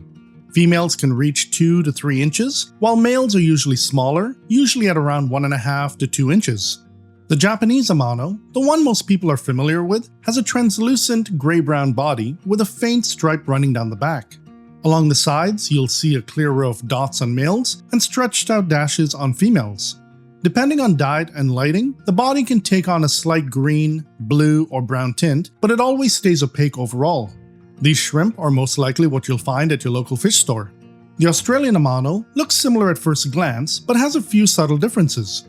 The side pattern tends to be fainter and more blended into the body, and the overall shape is slightly more slender compared to the Japanese Amano. One thing worth knowing is that what gets sold as an Australian Amano in stores is not always the same shrimp. Sometimes it's true Caridina typus, sometimes it's a similar species, and sometimes it's just a mislabeled import. That's why their appearance and behavior can vary quite a bit from shrimp to shrimp. The orange and yellow Amano are selectively bred color variants of the Japanese Amano and cannot be found in the wild. Both keep the same translucent base body and visible dot and dash pattern, but with a soft colored tint layered over the top. On the orange variant, the tint shows most along the back stripe and side pattern, giving the dots and dashes a warm orange-brown look. The yellow variant is the same idea, but with a light lemon or golden tone instead. Some individuals can look quite vibrant under good lighting. Neither of these are solid in color the way a Neocaridina shrimp like a red cherry shrimp would be. They're translucent with a color wash over them. The white Amano, often referred to as a snow Amano or snow white Amano, is also a selectively bred variant of the Japanese Amano and the most visually distinct of the group. The body is milky, opaque, and cloudy, which makes it stand out more in a tank than any of the other variants. The side pattern and stripe are almost completely invisible, which is why it looks so different from the rest. Under certain lighting, you may still catch a slight hint of these dots and stripes, but for the most part it looks like a solid white shrimp. The short-nosed shrimp is much smaller, with most staying between 1 and 2 inches. The body is mostly clear with faint dark speckles and hints of red and gold along the sides. It looks similar to the Pinocchio shrimp, but with a shorter red rostrum or nose, which is exactly how it got its name. When it comes to lifespan and growth, these shrimp take pretty different paths. The Amano is a slow grower, but makes up for it with a long lifespan of about 2 to 3 years, sometimes longer in ideal conditions. I've had a few subscribers say their Amanos are well over 5 years of age. The short nose gets there faster, reaching maturity in around 4 months, but it stays much smaller overall and generally has a shorter lifespan of about 1 to 3 years. One thing worth keeping in mind is that temperature plays a big role. Warmer water speeds up their growth, which also shortens their lifespan. Cooler water slows things down, but tends to produce healthier, longer-lived shrimp. Keeping them at 72 to 75 degrees Fahrenheit or 22 to 24 degrees Celsius gives you the best balance of growth, health, and lifespan. Both shrimp molt regularly as they grow, and here's something a lot of beginners don't know. When you see a shed shell in your tank, leave it. Your shrimp will eat it as it's a great source of calcium. How often they molt depends on age. Amano juveniles can molt every 5 to 10 days during their fastest growth phase, slowing down to every 2 to 4 weeks as they start to mature, and dropping to roughly every 3 to 6 weeks once fully grown. The short nose follows a similar pattern. Juveniles molt every 7 to 12 days, slowing down to every 3 to 5 weeks as they start to mature, and dropping to roughly every 4 to 8 weeks once fully grown. In both cases, cooler water and lower food availability will stretch those intervals out. Amano shrimp and short-nosed shrimp have a lot in common when it comes to tank setup and water parameters. A clean, well-established tank with stable water is required for both. A 10-gallon tank is a minimum for either shrimp, and at that size you can comfortably keep 3 to 4 shrimp. That said, the more space you give them, the better. I keep about 10 Amanos in my 20-gallon long and about 15 short-nosed shrimp in my 50-gallon, and both groups have plenty of room to roam and forage for food. Dark substrate like black or deep brown works best for both of these shrimp. It makes them stand out more and creates a natural looking environment. Fine gravel or sand are both good choices and easy to keep clean. Neither shrimp requires an active substrate the way some other Caridina shrimp do, so a simple inert substrate works perfectly fine. That said, if you are running a planted tank, you can use aquasoil, but make sure it's capped with an inert substrate and the tank is fully cycled before adding your shrimp. Both shrimp love having things to explore and graze on. Dragonstone, riverstone, Sirius stone, and lava rock all work well and give them plenty of surface area to pick biofilm and algae off. Spiderwood, cholla wood, and driftwood are all great options for wood. They break down slowly over time and grow biofilm that both shrimp will graze on throughout the day. Tossing in a few Indian almond leaves or other botanicals is also a nice touch. They release tannins which have antibacterial and antifungal properties, add biofilm, and give shrimp a natural place to hide and forage. Java moss, Java fern, and Anubias are all excellent plant choices that are low maintenance and give both shrimp plenty of cover and grazing surfaces. Bucephalandra is another great option if you want something a little more interesting visually. Fast-growing stem plants like Limnophila sessiliflora and Rotala rotundifolia work really well too, providing shelter during molds and extra surface area for biofilm to form on. Floating plants like redroot floaters, dwarf water lettuce, frogbit, and salvinia help diffuse light, reduce stress, and create shaded areas that both shrimp appreciate. A sponge filter, hang-on back filter, or canister filter all work well for either shrimp. If you go with a hang-on back or canister filter, cover the intake with a pre-filter sponge to protect any juveniles from getting sucked in. Fully grown adults should be fine depending on the filter you use, but a pre-filter sponge is always a good idea since it adds extra grazing surface and keeps large debris from getting into your impeller. A sponge filter is a great dedicated shrimp tank option since it provides gentle flow, good surface area for beneficial bacteria, and zero risk of your shrimp getting sucked in. Amano shrimp and short-nosed shrimp have very similar water parameters with some slight differences between the two. The Amano does well in a pH of 6.5 to 8.0, a temperature of 64 to 80 degrees Fahrenheit or 18 to 27 degrees Celsius, a GH of 5 to 15, KH of 1 to 10, and a TDS of 80 to 450 ppm. The short nose typically does best in a pH of 6.5 to 8.0, a temperature of 60 to 82 degrees Fahrenheit or 16 to 28 degrees Celsius, a GH of 6 to 15, KH of 1 to 7, and a TDS of 100 to 400 ppm. Because they come from habitats that fluctuate seasonally in the wild, they can handle a reasonable range of conditions, but they still do best in a stable, mature tank with excellent water quality.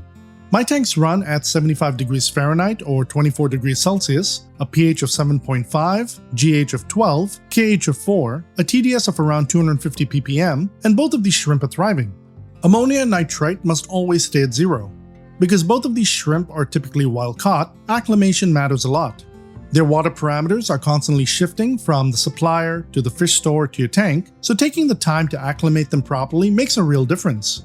Whenever I get new shrimp, I drip acclimate them for about 3 hours before adding them to my aquarium. If you want to learn more about drip acclimation, check out the video in the top right corner or in the description below. When doing water changes, aim to replace around 10 to 15% of the water at a time. Too large of a change can stress either shrimp as they're sensitive to sudden swings in parameters. The Amano is generally the more hardy of the two, but the short nose is not far behind. Amano shrimp and short-nosed shrimp have quite a bit in common when it comes to behavior and temperament, but there are some noticeable differences once you spend time watching them. The Amano tends to be active and out in the open most of the time, grazing on rocks, wood, plants, and pretty much any surface they can find. They're generally peaceful, but they do have a bold side. Some aquarists have noticed Amanos can get a little pushy and aggressive with Neocaridina shrimp, and if anything in the tank is weak or dying, they will not hesitate to go after it. They're also known to be quite competitive when it comes to food. Drop a pellet or wafer in the tank, and don't be surprised if an Amano grabs it and runs off with it. That said, they feel comfortable when kept in groups and do well in community aquariums with fish and other shrimp. Short-nosed shrimp have a much more laid-back temperament. They tend to be absolutely peaceful and a little less active than Amanos. In my experience, they can be a little shy and will back up and hide whenever I approach the tank, then come back out once I've walked away. They're constant foragers in the open throughout the day, but they prefer having dense plant cover, rocks, and shelter nearby. They also do well in groups and in a community-style setup. One key difference worth knowing is that Amanos are comfortable in most community tanks and can hold their own, while short-nosed shrimp do better in a calmer, more peaceful setup. The good news is that since both shrimp are a decent size, most nano fish tend to leave them alone. Amano shrimp and short-nosed shrimp are excellent algae eaters, but there are some differences in what they will and will not go after. The Amano is the workhorse of the two. It will tackle brown diatoms, green dust algae, green spot algae, hair algae, and even blackbeard algae when kept in good numbers and not overfed. The short nose is a solid grazer as well, tackling brown diatoms, green dust algae, and hair algae, but it's not quite as aggressive or versatile as the Amano. It tends to avoid blackbeard algae altogether, whereas the Amano will at least go for it under the right conditions. Neither shrimp is reliable when it comes to staghorn algae or cyanobacteria, so if you're dealing with either one of those, you will need to handle it yourself. I've got a full video on algae which you can check out in the top right corner, as well as in the description below. Beyond algae, both of these shrimp are also scavengers and detritivores, meaning they will feed on decomposing organic matter, uneaten food, and other organic debris in the tank. If something is dying or already dead, they will find it. This makes them useful all-round cleaners, not just algae eaters. That said, algae and scavenging alone is not enough to keep either shrimp healthy long-term. Supplemental feeding with blanched vegetables and commercial foods gives them the nutrients and minerals they need to molt successfully and thrive. I feed my shrimp a wide range of foods, including glass garden bacteriae, shrimp baby, shrimp dinner, shrimp lollies, and mineral junkie. I also feed them New Spectrum Algae Max wafers, frozen brine shrimp, frozen baby brine shrimp, and blanched vegetables from time to time. In the past year, I've switched all of my shrimp over to foods from my own collection. For staple foods that you can feed once or multiple times a week, I use Fuse, a carefully balanced fusion of land and sea ingredients, combining proteins like salmon, krill, and shrimp with algae, yeast, and essential vitamins. Vita is another staple and is entirely plant-based, made from carrot, spinach, kale, beetroot, pumpkin, and sweet potato, all naturally rich in fiber, minerals, and antioxidants. For complementary food that works well as weekly additions or occasional treats, I give them snow, which is made from soybean hull pellets that are high in fiber and doubles as great vacation food. Buzz is pure natural bee pollen, packed with protein, amino acids, vitamins, minerals, and antioxidants. Tree is made from moringa leaves and is naturally rich in vitamins, minerals, and trace elements, including calcium.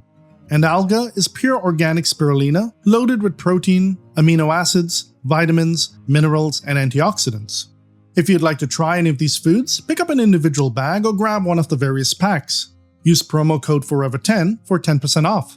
Skittle Squad members on Patreon also unlock exclusive member pricing, along with behind-the-scenes access and deeper insight into everything happening in my aquariums. You'll find links in the description and pinned comment below. How often you feed depends on the size of your tank, how many shrimp you have, and whether they have tank mates.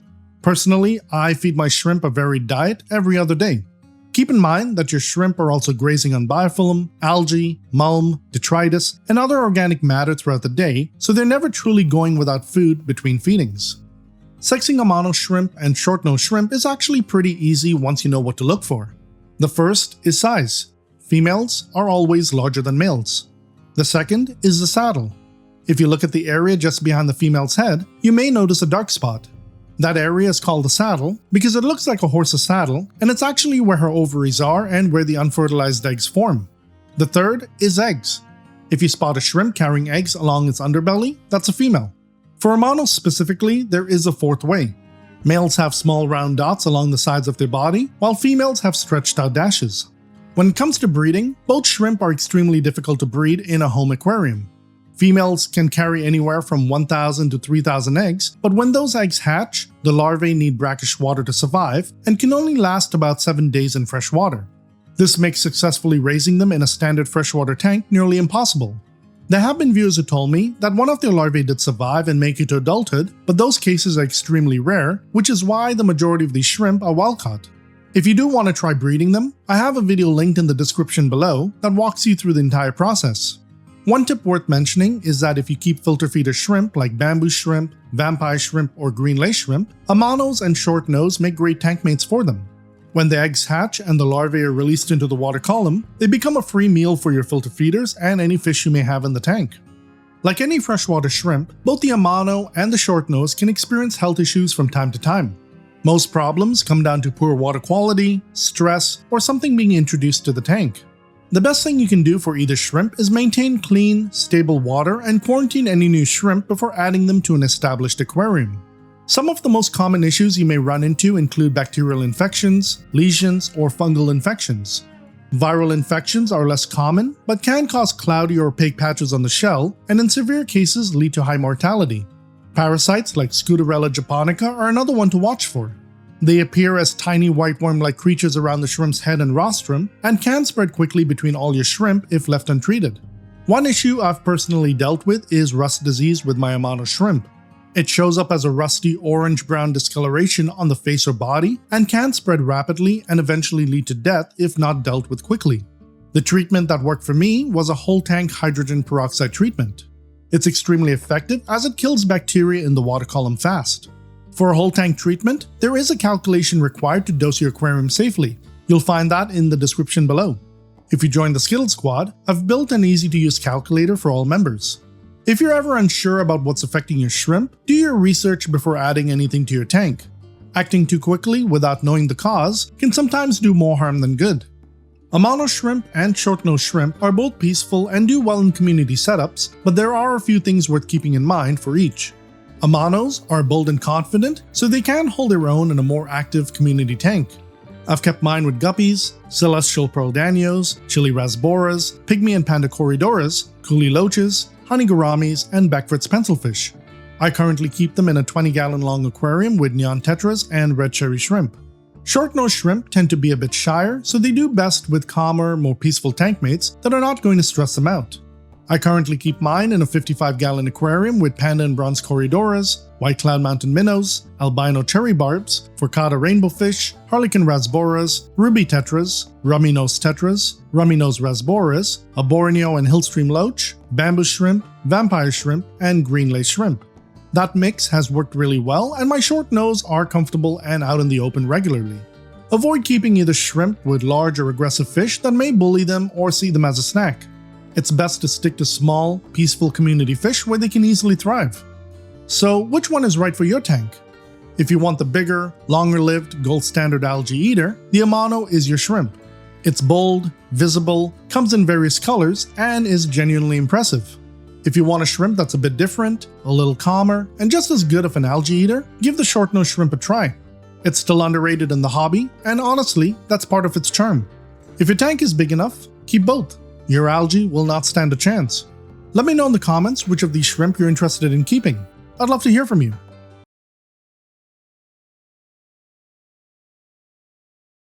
Have you ever thought of keeping bamboo shrimp or vampire shrimp? Both of these species can make fascinating additions to an aquarium due to their unique appearances and behaviors. If you're considering adding one or both of these shrimp to your aquarium, there are a few things you should know, so let's dive right in.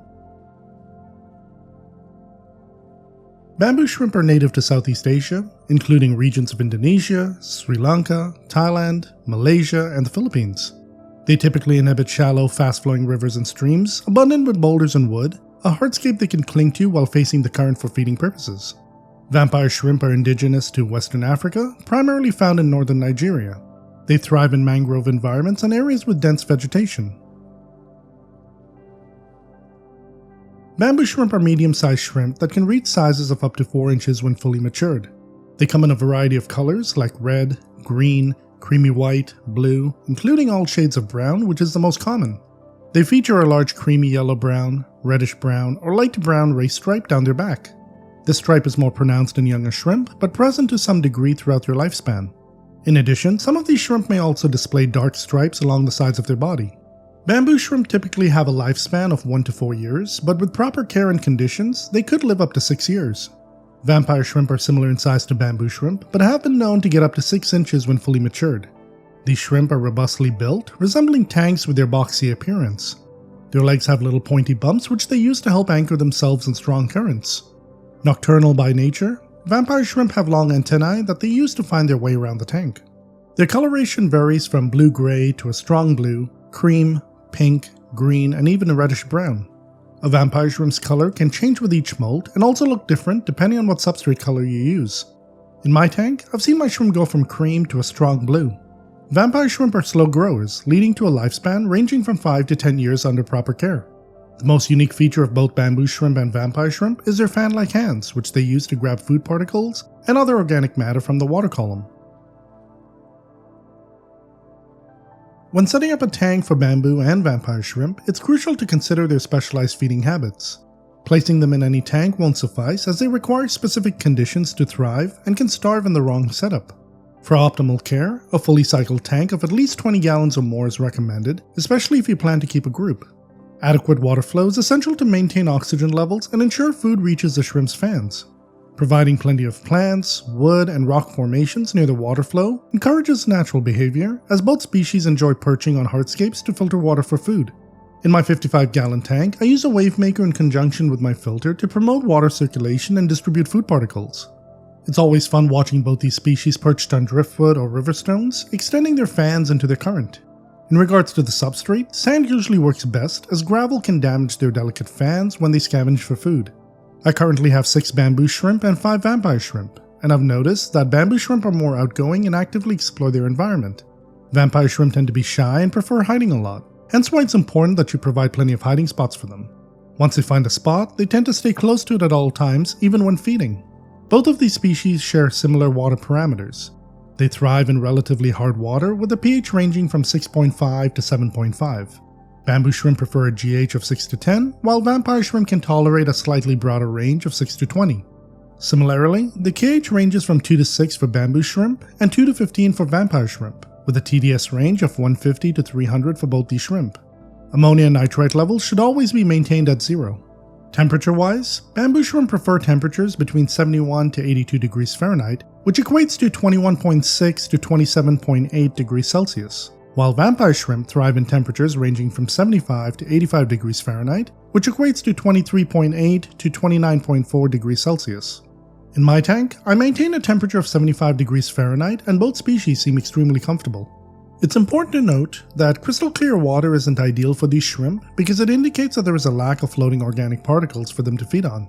While maintaining high water quality is crucial, using fine filter floss to capture tiny particles may deprive these shrimp of necessary nutrients, potentially leading to starvation. So it's important to find the right balance between having clear water and making sure there are enough nutrients available for these shrimp to thrive.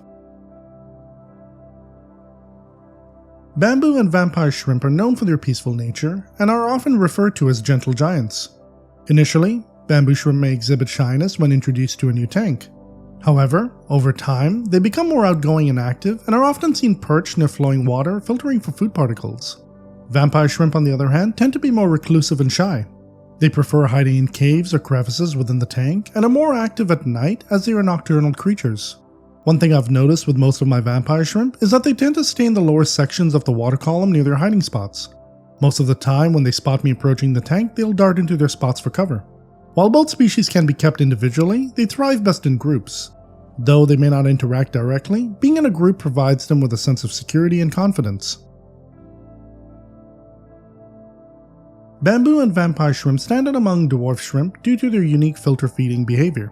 They have fan-like hands that they use to grab food particles and other organic matter from the water column, hence why it's important to have a moderately strong flow and avoid crystal clear water due to overfiltration. Powdered foods are ideal for these shrimp. You can grind down fish flakes or any pellet foods until they become a fine powder. Bacteriae, Shrimp Baby, and Shrimp Fit by Glass Garden are other powdered foods you can also feed these shrimp. Try combining different types of food so that they get all the necessary minerals. While both species may occasionally graze the substrate for food, excessive grazing, especially by bamboo shrimp, means you do not have enough food particles in the water. Continuous grazing can lead to your shrimp damaging their fans and eventual starvation. If you notice your shrimp constantly grazing, it's essential you give them more to eat and also check the speed of water flow in your tank. If you plan on keeping vampire shrimp with fish, you may want to feed them at night as they are nocturnal creatures. This could also reduce competition for food. When it comes to how often you should feed both these shrimp, you can give them food every other day if your tank has a strong enough water flow that keeps organic particles moving around. If you see them scavenging for food frequently, it's okay to give them more. Just be careful not to overfeed, especially with powdered foods, as this can impact your water quality. Some shrimp keepers advise keeping a few Amano shrimp with bamboo and vampire shrimp, preferably more females than males. The planktonic larvae released by female Amano shrimp serve as food for both these species because the larvae require brackish water to survive and develop. It's also important to note that if you plan on keeping these two species with other Neocaridina or Caridina shrimp, they will not eat the shrimplets. Here's a helpful tip. When you're doing maintenance in your aquarium, try running your hands through the plants and gently stirring up the substrate. This will help dislodge any food particles that may have accumulated on surfaces, allowing them to flow back into the water column for these shrimp to feed on. When it comes to identifying the sexes of bamboo or vampire shrimp, there are typically three main indicators. First, males of both species are generally larger than females, which goes against the norm for most shrimp species. Second, the forelegs of male bamboo and vampire shrimp are noticeably larger than their other two pairs of legs. Additionally, male bamboo shrimp may have small spikes on their forelegs, resembling those of vampire shrimp. In contrast, female bamboo shrimp usually have all three pairs of legs of similar size, without the spikes seen on males' forelegs. Third, and this is particularly for vampire shrimp, females have larger abdominal plates at the start of the abdomen compared to males. The shells are rounder and deeper through the belly area. Breeding bamboo and vampire shrimp can be quite challenging. Their offspring must go through a larval phase and require brackish water conditions temporarily in order to survive. It's easier to purchase these shrimp rather than attempting to breed them. However, if you're up for the challenge, I'd love to hear about your experience. Bamboo and vampire shrimp molt less frequently compared to other dwarf shrimp species. Adult bamboo shrimp typically molt every 4 to 8 weeks, while vampire shrimp molt once every couple of months. During the molting process, the shrimp feel vulnerable and will usually seek a safe hiding spot until their new exoskeleton hardens. As for the molted shells, bamboo and vampire shrimp won't eat them because they're too tough to break apart and consume. However, if you have other shrimp or snails in your tank, you can leave the molds for them to eat as they provide a valuable source of calcium. Bamboo and vampire shrimp are typically wild caught, and introducing them to a new tank can sometimes be risky due to the stress of transportation and changes in water conditions. To minimize the risk of mortality, I suggest drip acclimating them for about 3 hours before adding them to your tank. However, if you prefer acclimating them differently, feel free to use the method that works best for you. While bamboo and vampire shrimp are generally resilient, they can still be vulnerable to common aquarium parasites and diseases. I recommend that you quarantine new arrivals before introducing them to your main tank to prevent the spread of illnesses. Both species rely on their delicate fan-like hands for filter feeding, which can be damaged if they graze on abrasive substrates. Using a sand substrate and ensuring sufficient food particles in the water column can help prevent such damage. Maintaining high water quality is vital for these shrimp as they are sensitive to fluctuations in water parameters. It's essential to keep ammonia and nitrate levels at zero, and during water changes, replacing 10 to 20% of the water is recommended to avoid stressing the shrimp. If you notice any shrimp remaining motionless for extended periods without feeding, it could indicate a problem. In such cases, check your water parameters to ensure they're within the appropriate range. When dealing with shrimp, it's crucial to avoid copper, especially copper-based medications commonly used for fish. Copper is toxic to shrimp and can be fatal. It's best to treat any sick fish in a separate medical tank and reintroduce them to the main tank once they have recovered. Bamboo and vampire shrimp make for excellent tank mates. These gentle giants typically coexist peacefully and rarely bother each other. If you're considering keeping them with fish, choose species that thrive in community tanks and exhibit non-aggressive behavior. Since these shrimp lack defensive mechanisms, it's crucial to house them with tank mates that won't pose a threat or cause undue stress. I've successfully housed these shrimp with a variety of fish including neon tetras, harlequin rasboras, kubutai rasboras, rosy loaches, hillstream loaches, autosynclus catfish, panda corridoras, and furcata rainbow fish among others. Avoid mixing bamboo and vampire shrimp with goldfish, oscars, cichlids, or other large aggressive fish as they may become targets of constant bullying or predation. Interestingly, bamboo and vampire shrimp exhibit remarkable camaraderie among their own kind. In a sufficiently large tank where they can be kept in a group, you'll often find them hanging out together filtering for food. If one shrimp approaches too closely, they simply move aside to accommodate each other, rather than engaging in territorial disputes. In conclusion, when selecting the ideal species for your aquarium, consider the following factors. Firstly, consider the accessibility of the shrimp species. Bamboo shrimp are commonly found and readily available at most fish stores, whereas vampire shrimp are rare and may be more challenging to locate. It took me 5 months to get my first batch of vampire shrimp, but it was worth the wait. Secondly, evaluate whether your tank is large enough and has an adequate water flow to support the chosen species. Bamboo shrimp typically thrive in environments with a higher flow rate compared to vampire shrimp. Lastly, decide on the tank setup you desire. Whether you opt for a species-only tank, house both species together, or create a community tank similar to my own setup, it's essential to choose one that aligns with your preferences and the needs of the shrimp. Considering these factors, I'm confident you'll make the best decision in selecting the shrimp species that best suits you. I'd love to hear from you in the comments if you decided to add one or both of these species to your aquarium.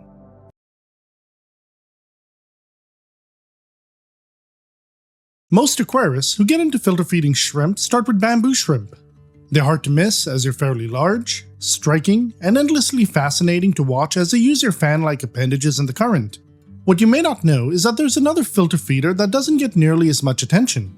It's called the green-lace shrimp, and it might be just the most underrated one in the hobby. Both of these species are remarkable in their own way, but there are some real differences worth knowing before you buy any of them. Get the setup wrong and your shrimp could slowly starve, and that's the last thing you want. So let's find out which one is right for you.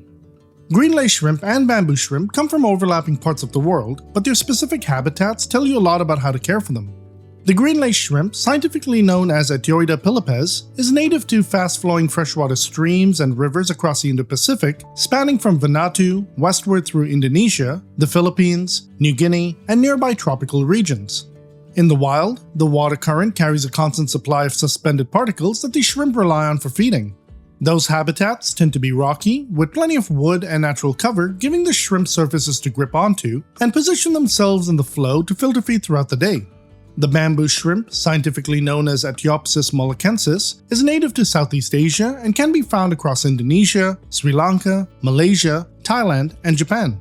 These days you'll find them in fish stores pretty much everywhere. Like the green-lace shrimp, they prefer fast-flowing shallow streams and rivers. In the wild, you'll typically find them clinging to rocks, boulders, driftwood, and plants, facing into the flow where they can catch passing particles with their fan-like appendages. Both of these shrimp are built for fast-flowing water. That's the single most important thing to understand if you want to keep them successfully. Green-lace shrimp and bamboo shrimp are both filter feeders, but they look quite different once you see them side by side. The green-lace shrimp is noticeably smaller, with most adults reaching around 2 inches and larger females occasionally reaching 3. They have a semi-translucent body that is most commonly a marbled green or green-blue, with fine dark dots, dashes, and faint stripes along the sides. Some individuals can display a striking orange-yellow coloration. Mature females tend to develop deeper, richer tones of this coloring, especially when carrying eggs. Males and younger individuals generally stay paler and more translucent. Picture an Amano shrimp with the fans of a bamboo or vampire shrimp. Their name comes from the delicate, lace-like appearance of their fans when they're actively feeding in the current. It's genuinely one of the most elegant and unique things you'll see in your aquarium. The bamboo shrimp is the larger of the two. Fully grown adults can reach 3 to 4 inches in length, making them one of the larger freshwater shrimp you can keep in a community aquarium. They come in a range of colors including red, green, creamy white, and blue, though the most common coloration is various shades brown. Most individuals also have a large, creamy yellow-brown stripe running down the length of their back, which makes them easy to identify. Like the green-lace shrimp, their most distinctive feature is their fans, which they spread wide in the current to catch passing food particles. When it comes to lifespan, green-lace shrimp average around 2 years. Bamboo shrimp typically live 1 to 4 years, though with ideal conditions, there is a reasonable chance they can reach up to 6 years. Just keep in mind that stable conditions and a mature tank will give both species the best chance at a longer life. Both species molt on a similar schedule. Juveniles tend to molt every 1 to 2 weeks due to their rapid growth, and as they become adults, they slow down to every 4 to 8 weeks. Since these shrimp are filter feeders, they will not eat their own molt as they lack the ability to pick at it due to their fans. However, you can leave the molt in your aquarium for your other shrimp or snails, as it's an excellent source of calcium. Green-lace shrimp and bamboo shrimp share the same fundamental requirement: strong, consistent water flow. Without it, neither shrimp will thrive. Everything else in the tank setup builds from that. For tank size, a group of about 5 green-lace shrimp can be kept in as little as 10 gallons, while a 20-gallon is the minimum recommended for a single bamboo shrimp.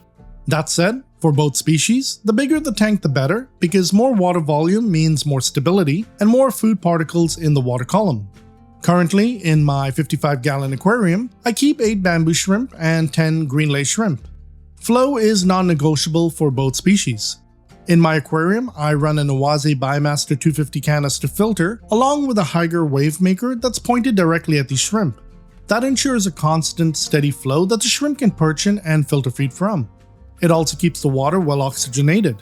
If you choose to keep green-lace shrimp in a 10-gallon aquarium or something slightly larger, I recommend using a Fluval AquaClear AC30 hang-on back filter or higher. I wouldn't use a sponge filter as the flow simply isn't strong enough for either of these shrimp. It's very important that you avoid overfiltration with ultra-fine filter media. While good filtration is essential, removing every particle from the water column will starve your filter feeders. You want flow and oxygenation, but you also want fine suspended particles staying in the water long enough for your shrimp to catch. Hardscape is equally important. You'll want to give both species elevated perches in the flow. Rocks, driftwood, and plants all work well. Dragonstone, riverstone, and lava rock give them surfaces to grip and position themselves on.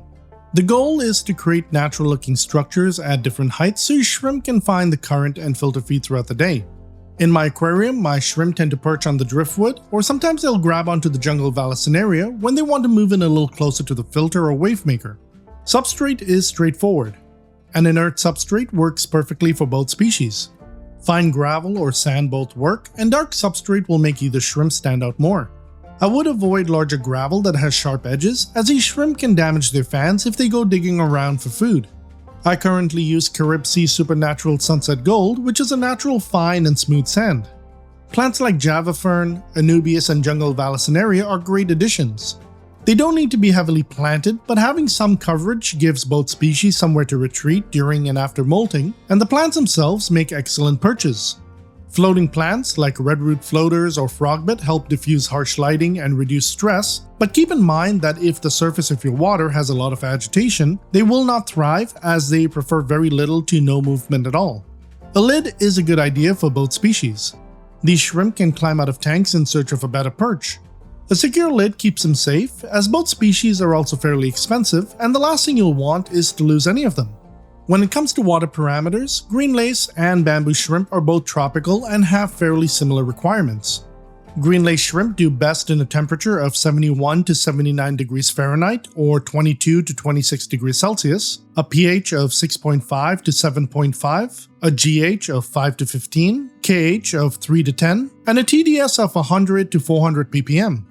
Bamboo shrimp do well in a temperature of 70 to 88 degrees Fahrenheit or 22 to 28 degrees Celsius, a pH of 6.0 to 8.0, GH of 6 to 8, KH of 2 to 6, and TDS of 100 to 300 ppm.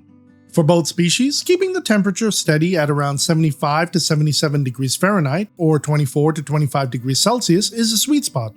My tank runs at around 75 degrees Fahrenheit or 24 degrees Celsius, a pH of 7.5, GH of 7, KH of 4, a TDS of around 250 ppm, and both species are doing really well. Ammonia and nitrite must always be at 0, while nitrate levels should be kept below 20 ppm. Both species are sensitive to parameter swings, so when you bring new shrimp home, I recommend drip acclimating them for at least 2 hours before adding them to your aquarium. Keep in mind that these shrimp are primarily wild caught and are a lot more sensitive than Neocaridina shrimp. For water changes, replace 10 to 20% at a time. Larger changes can stress both species. Try to match the temperature of the new water to what's already in your tank as closely as possible.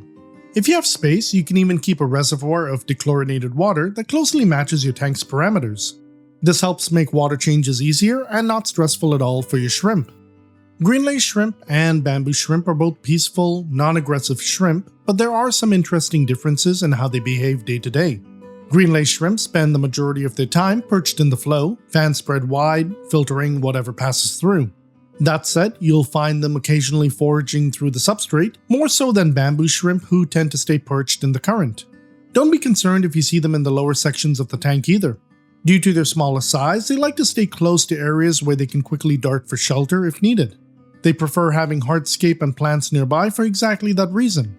Bamboo shrimp are relatively active for shrimp. You'll regularly see them repositioning themselves on rocks, driftwood, or plants, constantly working to find the best spot in the current to catch food. Once they find a good position, they'll sit still and fan continuously for long stretches. If you keep a group of them, you may notice them lining up in a row during feeding. It's one of the more charming things to watch in your aquarium. They can be a little shy when first introduced, but they gradually become bolder over time. They're also more active at night. Don't be surprised if you find them wandering the tank after lights out. Both species are completely peaceful to our tank mates, other shrimp, and each other. They're about as easygoing as shrimp get. Green lace shrimp and bamboo shrimp are generally different from most other shrimp in the hobby, and it's the most important thing to understand before you bring either one home. Unlike Amano shrimp or Neocaridina shrimp, neither species grazes algae off surfaces. Instead, they capture fine suspended particles from the water column using their fan-like appendages. This means a mature, established tank with suspended biofilm, microorganisms, fine detritus, and particles of food in the water is essential for both species to thrive. Green lace shrimp, like bamboo shrimp, prefer to be positioned in the flow. That said, you'll find them picking at the substrate from time to time, more so than bamboo shrimp, who tend to stay perched in the current the majority of the time. Something to watch for with either species is constant substrate scavenging. If you always see them foraging along the bottom instead of fanning in the current, it usually means there isn't enough flow or suspended food in the water column. If they're always scavenging through the substrate, it can damage their fans, and they may not fully recover until their next molt. Neither species will typically eat regular pellet foods off the substrate or their own molt, the way most other shrimp species do. Their primary feeding method is capturing suspended particles in the current. To supplement their feeding, powdered foods are the way to go for both species. You can grind up fish flakes and algae wafers into a fine powder using a mortar before adding it to the tank.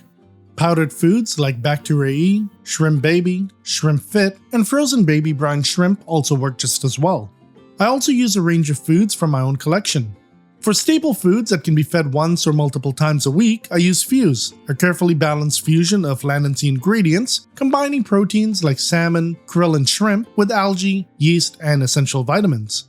Vita is another staple and is entirely plant-based, made from carrot, spinach, kale, beetroot, pumpkin, and sweet potato, all naturally rich in fiber, minerals, and antioxidants.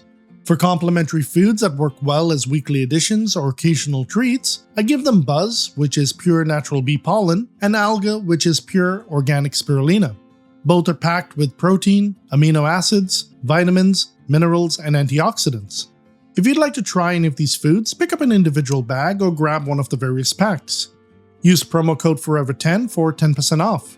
Skittle Squad members on Patreon also unlock exclusive member pricing, along with behind-the-scenes access and deeper insight into everything happening in my aquariums.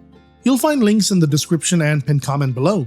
Depending on the size of your aquarium and the number of inhabitants you keep, you can feed them small amounts daily rather than a large amount at once. I feed my tank every other day because I've got a sizable number of shrimp and fish. The key is not to overfeed, as excess food that isn't eaten will break down and can affect your water quality. When I do maintenance on my tank, I'll run my hands through the plants to shake off any debris and stir the substrate lightly. All of this introduces more organic particles into the water column for them to feed on. Cleaning your filter also releases fine particles back into the tank. If you also keep Amano Shrimp or short-nosed shrimp in the same tank, when the females give birth, their planktonic larvae are released directly into the water column. These larvae cannot survive in fresh water as they need brackish water, making them a natural food source your filter feeders will take full advantage of. Sexing green-lace shrimp and bamboo shrimp is quite different from one another, and there are some useful things to look out for before you buy either species. For green-lace shrimp, sexing is actually quite similar to Neocaridina shrimp, so if you're familiar with those, you'll find this straightforward. There are several reliable ways to tell males and females apart once you know what to look for. The first is size. Females are significantly larger than males, noticeably so once they're mature, with females reaching around 2 to 3 inches and males staying smaller. The second is body shape. Females have a deep rounded abdomen along the underside for holding eggs. Males have a narrow, streamlined abdomen with a nearly straight or slightly concave underside. Once you've seen both side by side, this difference is easy to spot. Something worth knowing about green-lace shrimp is what's referred to as a mating frenzy. When a female undergoes a pre-mating molt, she releases pheromones into the water that trigger a noticeable response in the males. You may see them abandon their normal behavior and start swimming rapidly and erratically around the tank, searching for the female. If you see this happening and your water quality is fine, don't panic. It's completely normal and a sign that you have a healthy mixed-sex group. Once mating is complete, the female may retreat to a sheltered spot and stay hidden while she incubates her eggs. Bamboo shrimp don't typically display the same kind of mating frenzy behavior. Bamboo shrimp are fairly easy to sex once they're around 2 inches in length. Males are larger overall and have a significantly more muscular first pair of legs. Older males develop noticeably bulky forelegs similar to those of vampire shrimp. Females have slender, uniform front legs that match the size of their other walking legs. Body shape is another reliable indicator. Females have a wider, deeper abdomen with larger swimmerettes underneath, forming a protective skirt designed to hold and carry eggs. Males have a more streamlined abdomen by comparison. And as always, for both species, a female carrying eggs under her abdomen is the most obvious confirmation of all. For green-lace shrimp, the eggs are tiny and can appear yellow, green, or light blue-green. Bamboo shrimp eggs are similarly small but tend to appear darker, usually brown or gray. When it comes to breeding, both species are extremely difficult to breed in a home aquarium, and for the same reason as Amano shrimp. Their larvae require brackish water to survive, and in a freshwater aquarium they will only last about a week. This is why almost all green-lace shrimp and bamboo shrimp are wild caught. If you do want to attempt breeding either species, you can check out the guide I've linked below on breeding Amano shrimp. The setup is the same, the only thing different is the species. Like all freshwater shrimp, both green-lace shrimp and bamboo shrimp can run into health issues from time to time. Most problems come down to poor water quality, parameter instability, or something being introduced to the tank. Because both species are usually wild caught, they've already been through significant stress by the time they reach your aquarium. Deaths shortly after introduction are not uncommon, and drip acclimation for at least 2 hours before adding them to your tank gives them the best chance of settling in successfully. Water quality is the biggest factor. Ammonia and nitrite must always be at 0. Sudden shifts in temperature or parameters can be fatal to either species, which is why smaller water changes of 10 to 20% are strongly recommended over large ones. Copper is particularly dangerous for all shrimp and must be avoided entirely. Any medication containing even trace amounts of copper can poison and kill your shrimp. If you need to treat fish, move them to a quarantine tank rather than medicating them in the main tank. If you're buying a used tank, ask the previous owner whether they ever treated their fish with copper-based medication, as it can leach from the silicone over time. Chemicals introduced from your hands are another risk. Creams, lotions, colognes, or perfumes can affect your shrimp. If your shrimp starts swimming erratically and your water quality is fine, any of these things could be the cause. Always wash your hands and forearms with unscented soap before putting them in the tank. Parasites and bacterial or fungal infections can also occur, particularly in stressed or newly introduced shrimp. It's best to quarantine any new shrimp in a separate tank for a week or two before adding them to an established aquarium. If you ever notice your shrimp have stopped fanning and are spending all of their time scavenging the substrate, check your flow and feeding routine first. This is usually a water flow or feeding issue rather than a health problem, but if it persists, it can damage their fans over time and lead to the shrimp slowly starving, which will eventually cause health issues down the line. This is exactly why both of these species need a mature, established aquarium with plenty of floating particles in the water column. I would wait at least a month or two before adding either species to a new tank. Both green-lace shrimp and bamboo shrimp are peaceful and do well in community setups, but there are a few things worth knowing. Because both species are filter feeders that rely on suspended particles in the water, tank mates that stir up the substrate are actually a benefit. Bottom-dwelling fish like Corydoras are a great example of this. Avoid any fish that could bully, stress, or eat either species. Cichlids, barbs, bettas, goldfish, pufferfish, and any large aggressive fish or invertebrates should all be avoided. Anything large enough to pick at their fans or bully them will stress them out, and because neither species has any real way to defend themselves, that stress can be fatal. Keep them with calm, peaceful tank mates only. I currently keep my green lace and bamboo shrimp together in a 55-gallon aquarium alongside panda and bronze Corydoras, white-clad mountain minnows, harlequin rasboras, Asian rummy-nose rasboras, furcata rainbowfish, ruby tetras, rummy-nose tetras, autosynclus catfish, a Borneo and hillstream loach, vampire shrimp, and short-nose shrimp. That combination to date has worked really well. The mix is calm and peaceful, and both filter feeders are regularly out in the open and actively feeding. As a general rule, if it's peaceful and thrives in fast-flowing water, it will make a good tank mate for either species.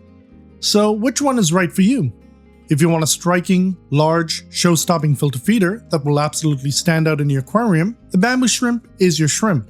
There's nothing quite like watching a group of them lined up in the current, fans spread wide, doing exactly what they were built to do.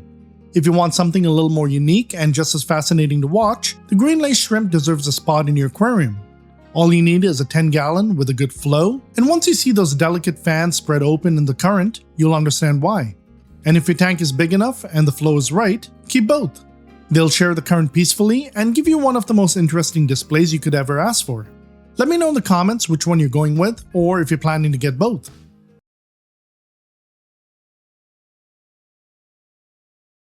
I just got a new species of shrimp, making it the 9th in my collection. Honestly, it's not something I expected to add to my collection in 2024, but once I came across them, I knew I had to get them. Let me introduce you to the snow white zebra shrimp, a type of Sulawesi shrimp from the Sulawesi region of Indonesia. Now, I'm not doing a full species guide today, since I've only been keeping these shrimp for a short period of time. Instead, this is more of an overview of why I decided to go for this particular species. So, let's dive right in. Recently, I was at my local shrimp shop picking up some Pinocchio shrimp, purple zebra shrimp, and snowball shrimp when I came across this particular species. Seeing that they were Sulawesi shrimp, I was immediately intrigued. I'd heard that Sulawesi shrimp can be more difficult to keep because of their tank requirements, and I'd actually planned on getting them in 2025. To my surprise, I learned that this particular type of Sulawesi shrimp is captive bred in Taiwan and raised in the same water parameters as Neocaridina shrimp. They also breed like Neocaridina, though a little slower and with fewer eggs. Also, they can be kept in the same tank as Neocaridina shrimp since they won't crossbreed with them. The moment I found this out, I was sold and knew I had to get a batch. So I grabbed 5 of them, and they're now living in my orange pumpkin shrimp tank. They've been in the tank for about 2 weeks now and are doing great. It's an 8-gallon or 30-liter tank that's been established for over a year, making it very stable. The temperature is set to 78 degrees Fahrenheit, which is around 25.5 degrees Celsius. And as for tank mates, besides the orange pumpkin shrimp, I also have 6 strawberry rasboras and Thai microcrabs. The only 2 downsides I've noticed so far are that these shrimp can vary in price depending on where you live, ranging anywhere from $5 to $15 per shrimp. I paid around $9 Canadian for each, which is just over $6 US. These shrimp are also pretty rare, so they're not available in all stores and you might have to order them online. If you'd like to give the species a try, I'll leave a link in the comments to the store I purchased them from, as I know they ship across Canada and to the US. I'm going to keep an eye on these shrimp for another month, but what I wanted to find out from you is, do you think I should set up a separate tank just for them? Let me know down below. Now, if you're curious about the 8 other shrimp species I keep, check out the following video. I'm sure there are a few you haven't heard of. And don't forget to subscribe and give this video a like.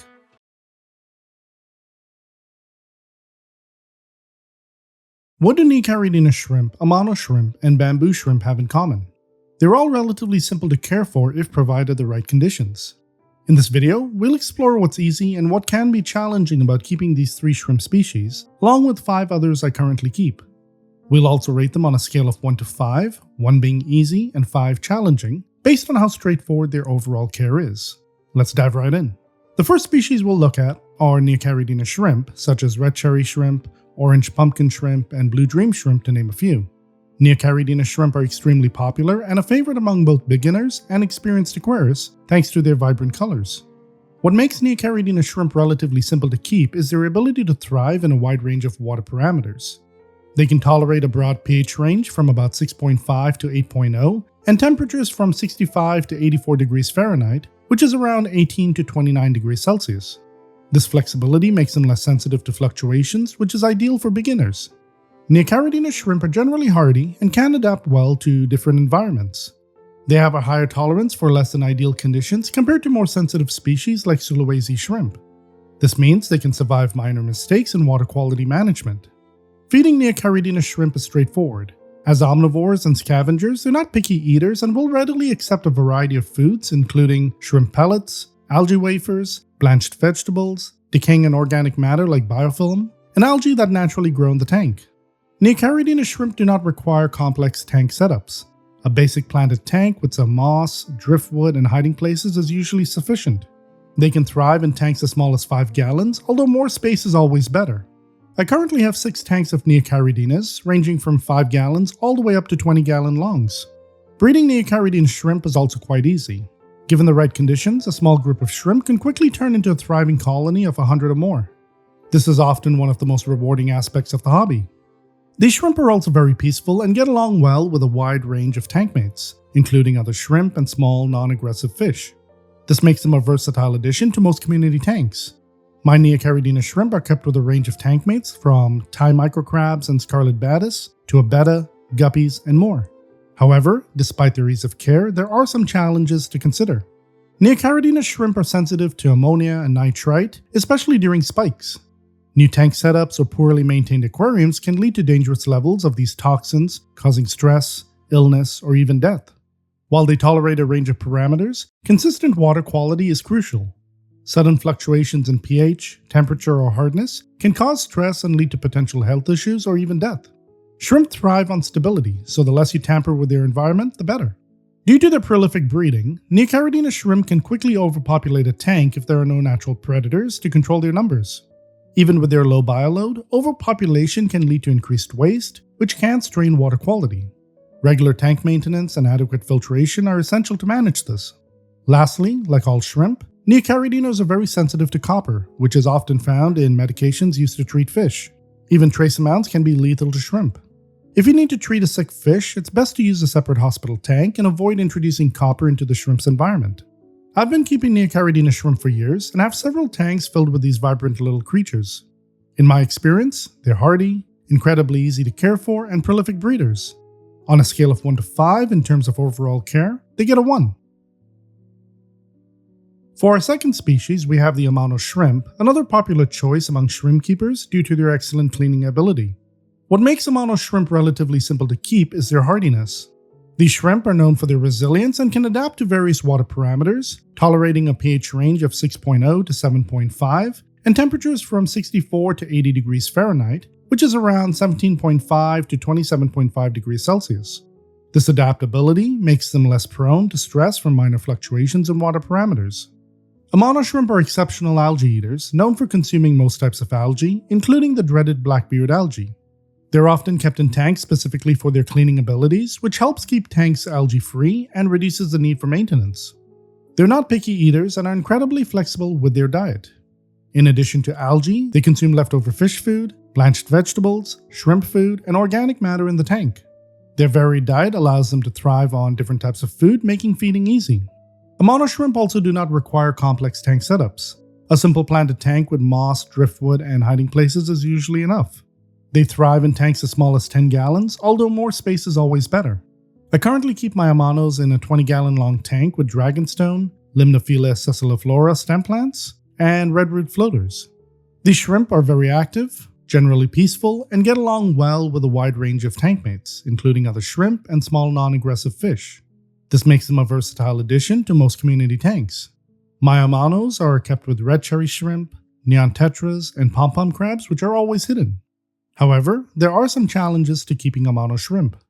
One of the biggest challenges is that they do not breed in fresh water. While they can carry eggs, their larvae need brackish or saltwater conditions to survive and grow, making breeding them in a home aquarium quite difficult, unlike Neocaridina shrimp. Amano shrimp require a slow and careful acclimation process when being introduced to a new tank to avoid shock from differences in water parameters. They can be more sensitive to changes than some other species, especially because many are wild-caught. It's crucial to take your time when adding them to your tank, and I usually recommend a drip acclimation process of about 3 hours. Amano shrimp are known to be escape artists, particularly if stressed or if their water parameters are not ideal.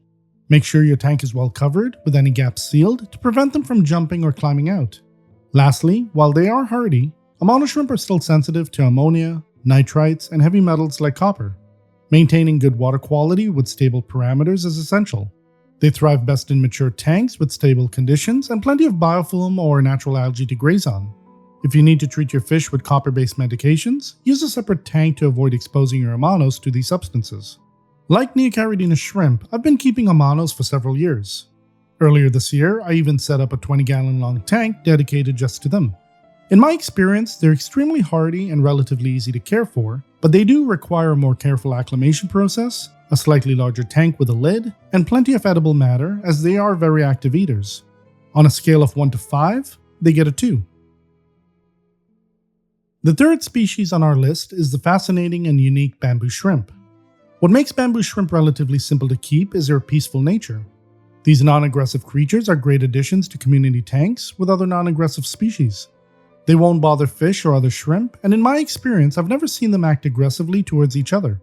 My 6 bamboo shrimp are kept with a variety of nanofish ranging from harlequin rasboras to white-clad mountain minnows, albino cherry barbs, and more. They also have vampire shrimp and short-nosed shrimp as tank mates. Bamboo shrimp are relatively hardy when kept in a well-established, stable environment. They can adapt to a wide range of temperatures, anywhere between 70 to 88 degrees Fahrenheit or 22 to 28 degrees Celsius, and tolerate a pH range of 6.0 to 8.0. They also don't require special foods. As filter feeders, bamboo shrimp thrive on tiny particles and microorganisms in the water column. In established tanks, they often feed off naturally occurring detritus and biofilm, though supplementing with powdered foods can ensure they get enough nutrition. However, bamboo shrimp come with their own set of challenges. For one, they require a minimum tank size of 15 to 20 gallons to provide adequate space and water flow. A moderate to strong current is essential since they use their fan-like appendages to filter food particles from the water. Without proper flow, they may struggle to get enough food and could potentially starve. You might need to install a power head or wave maker, and placing them near a filter outlet can ensure they get the flow they need. Another challenge is that bamboo shrimp need a slow and careful acclimation process when introduced to a new tank to avoid shock from differences in water parameters. They're more sensitive to changes than some other species, especially because they're wild caught. I recommend a drip acclimation process of about 3 hours to minimize the risk. After all, these shrimp are relatively more expensive than Neocaridina and Amano shrimp, so losing one due to improper acclimation can be both costly and disheartening.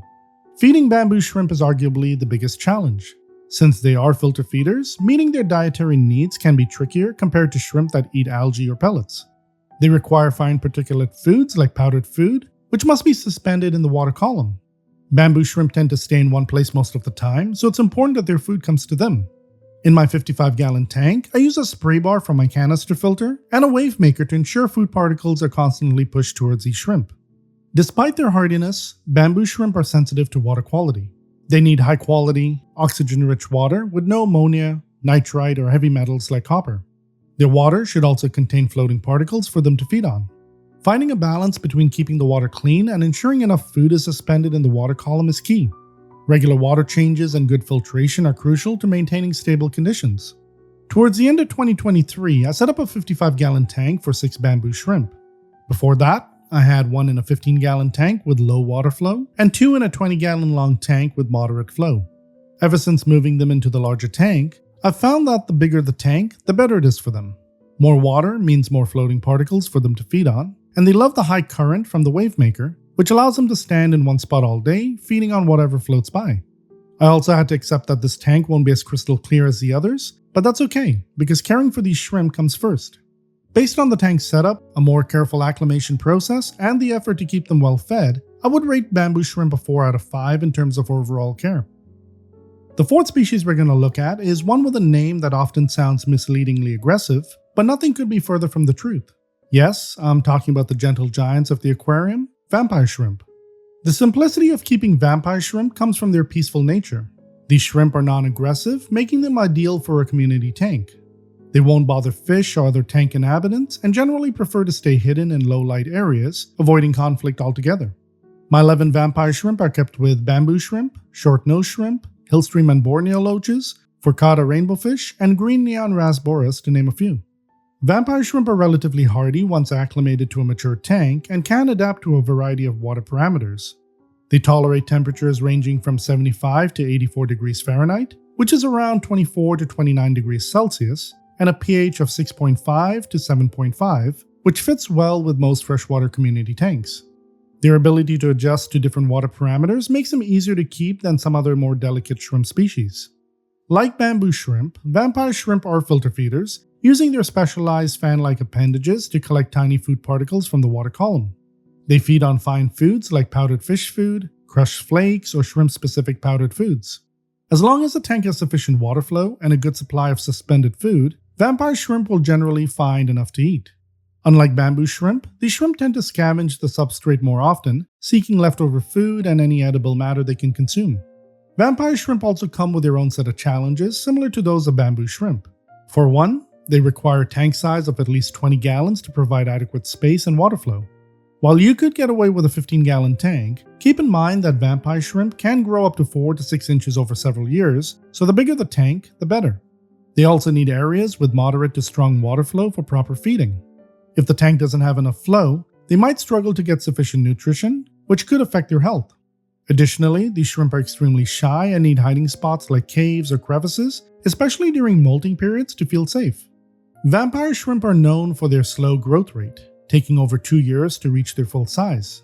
As I mentioned, they're also quite shy and tend to stay hidden, especially when newly introduced to a tank or if they feel threatened. This behavior can make them harder to observe, which might be disappointing if you expect them to be out in the open.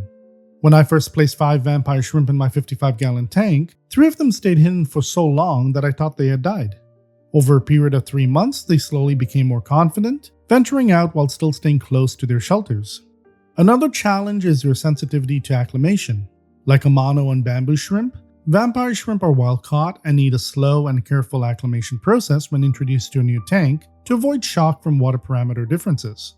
I recommend a drip acclimation process of about 3 hours to minimize risk.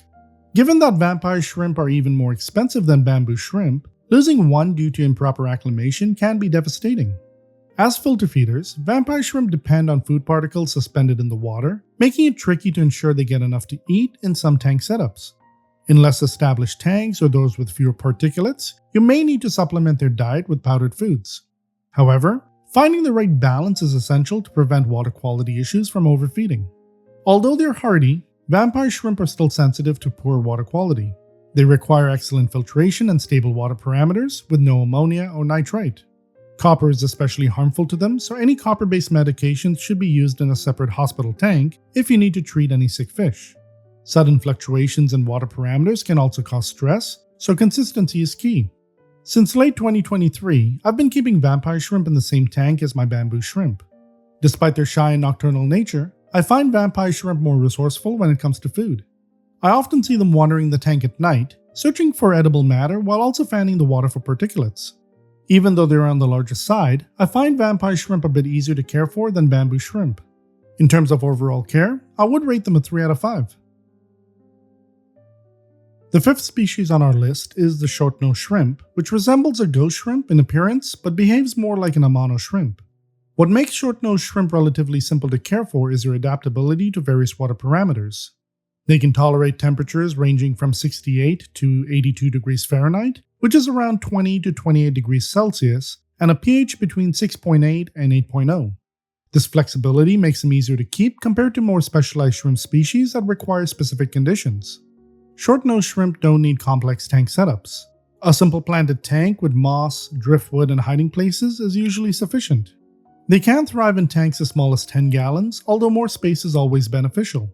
I currently keep mine in a 55-gallon tank with some driftwood, river stones, narrow-leaf jungle vallisneria, and water lettuce. These shrimp are compatible with other small, non-aggressive fish and shrimp species. My short-nosed shrimp are kept with white cloud mountain minnows, harlequin rasboras, celebes rainbowfish, ruby tetras, vampire shrimp, and bamboo shrimp to name a few. Their adaptable nature makes them a good fit for community tanks, provided their tank mates are peaceful as well. Feeding short-nosed shrimp is straightforward. They're omnivores and not picky eaters, consuming a variety of foods such as algae, biofilm, blanched vegetables, and commercial shrimp or fish foods. Like Amano shrimp, they're also known for eating different types of algae, though they aren't quite as aggressive when it comes to grazing. In terms of challenges, they share some similarities with Amano shrimp. One of the main challenges is that short-nosed shrimp do not breed in fresh water. While they can carry eggs, their larvae require brackish water to survive, making breeding them in a home aquarium extremely challenging. When introducing short-nosed shrimp to a new tank, a slow acclimation process is crucial to avoid shock from differing water parameters. They can be more sensitive to changes than other species, especially since they're wild caught. I recommend a drip acclimation process of about 3 hours to ensure a smooth transition. Unlike Amanos, short-nosed shrimp can be shy, especially when first introduced to a new tank or during molting periods. They tend to hide among plants or in crevices, which can make them harder to spot. I've noticed many times that when I get closer to my tank, they quickly retreat to avoid being seen. Lastly, while these shrimp are hardy, they are still sensitive to ammonia, nitrites, and heavy metals like copper. Maintaining good water quality with stable parameters is essential. They thrive best in mature tanks with stable conditions and plenty of biofilm or natural algae to graze on. Copper is extremely harmful to shrimp, so if you need to treat your fish with copper-based medications, it's best to use a separate tank to avoid exposing your shrimp to it. I've been keeping this species for nearly a year now. In my experience, they're hardy and relatively easy to care for, but they do require a slightly larger tank, a more careful acclimation process, access to plenty of edible matter as they do have quite a voracious appetite, and are difficult to breed. On a scale of 1 to 5, I give them a 2 for overall care.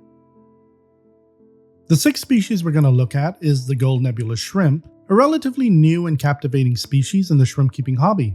What makes gold nebulous shrimp relatively simple to care for is that they are extremely hardy and adaptable, tolerating a wide range of water parameters, similar to Amano or Neocaridina shrimp. They do well in temperatures ranging from 71 to 82 degrees Fahrenheit or 22 to 28 degrees Celsius, and a pH between 6.8 and 8.0. This flexibility makes them easier to keep compared to more specialized shrimp species like blue bowl shrimp. Gold nebulous shrimp don't need complex tank setups. A simple planted tank with moss, driftwood, and hiding places is usually sufficient. They can thrive in tanks as small as 10 gallons, although more space is always beneficial.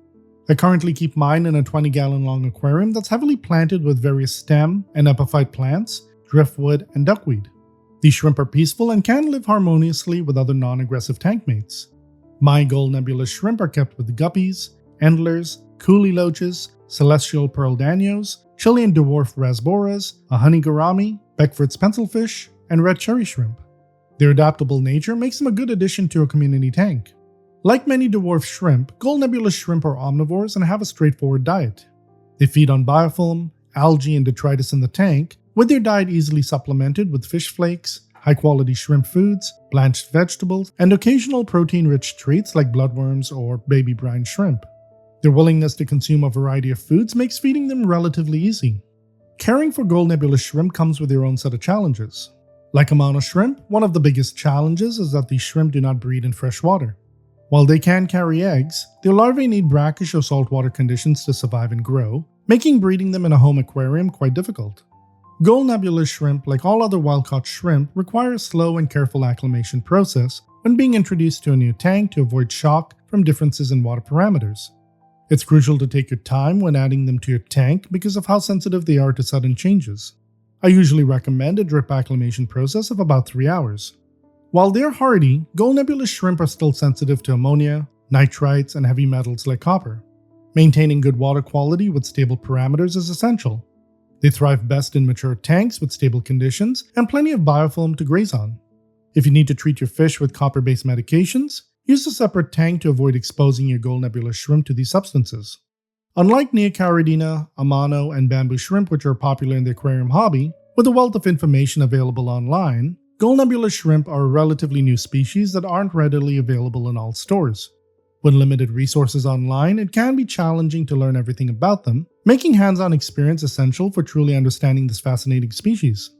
I've been keeping gold nebulous shrimp for only a few months now, and what I've seen is that they're extremely hardy, pretty straightforward to take care of, and although they require a slightly larger tank, a more careful acclimation process, and breeding them can be difficult, I give them a 2 out of 5 in terms of overall care.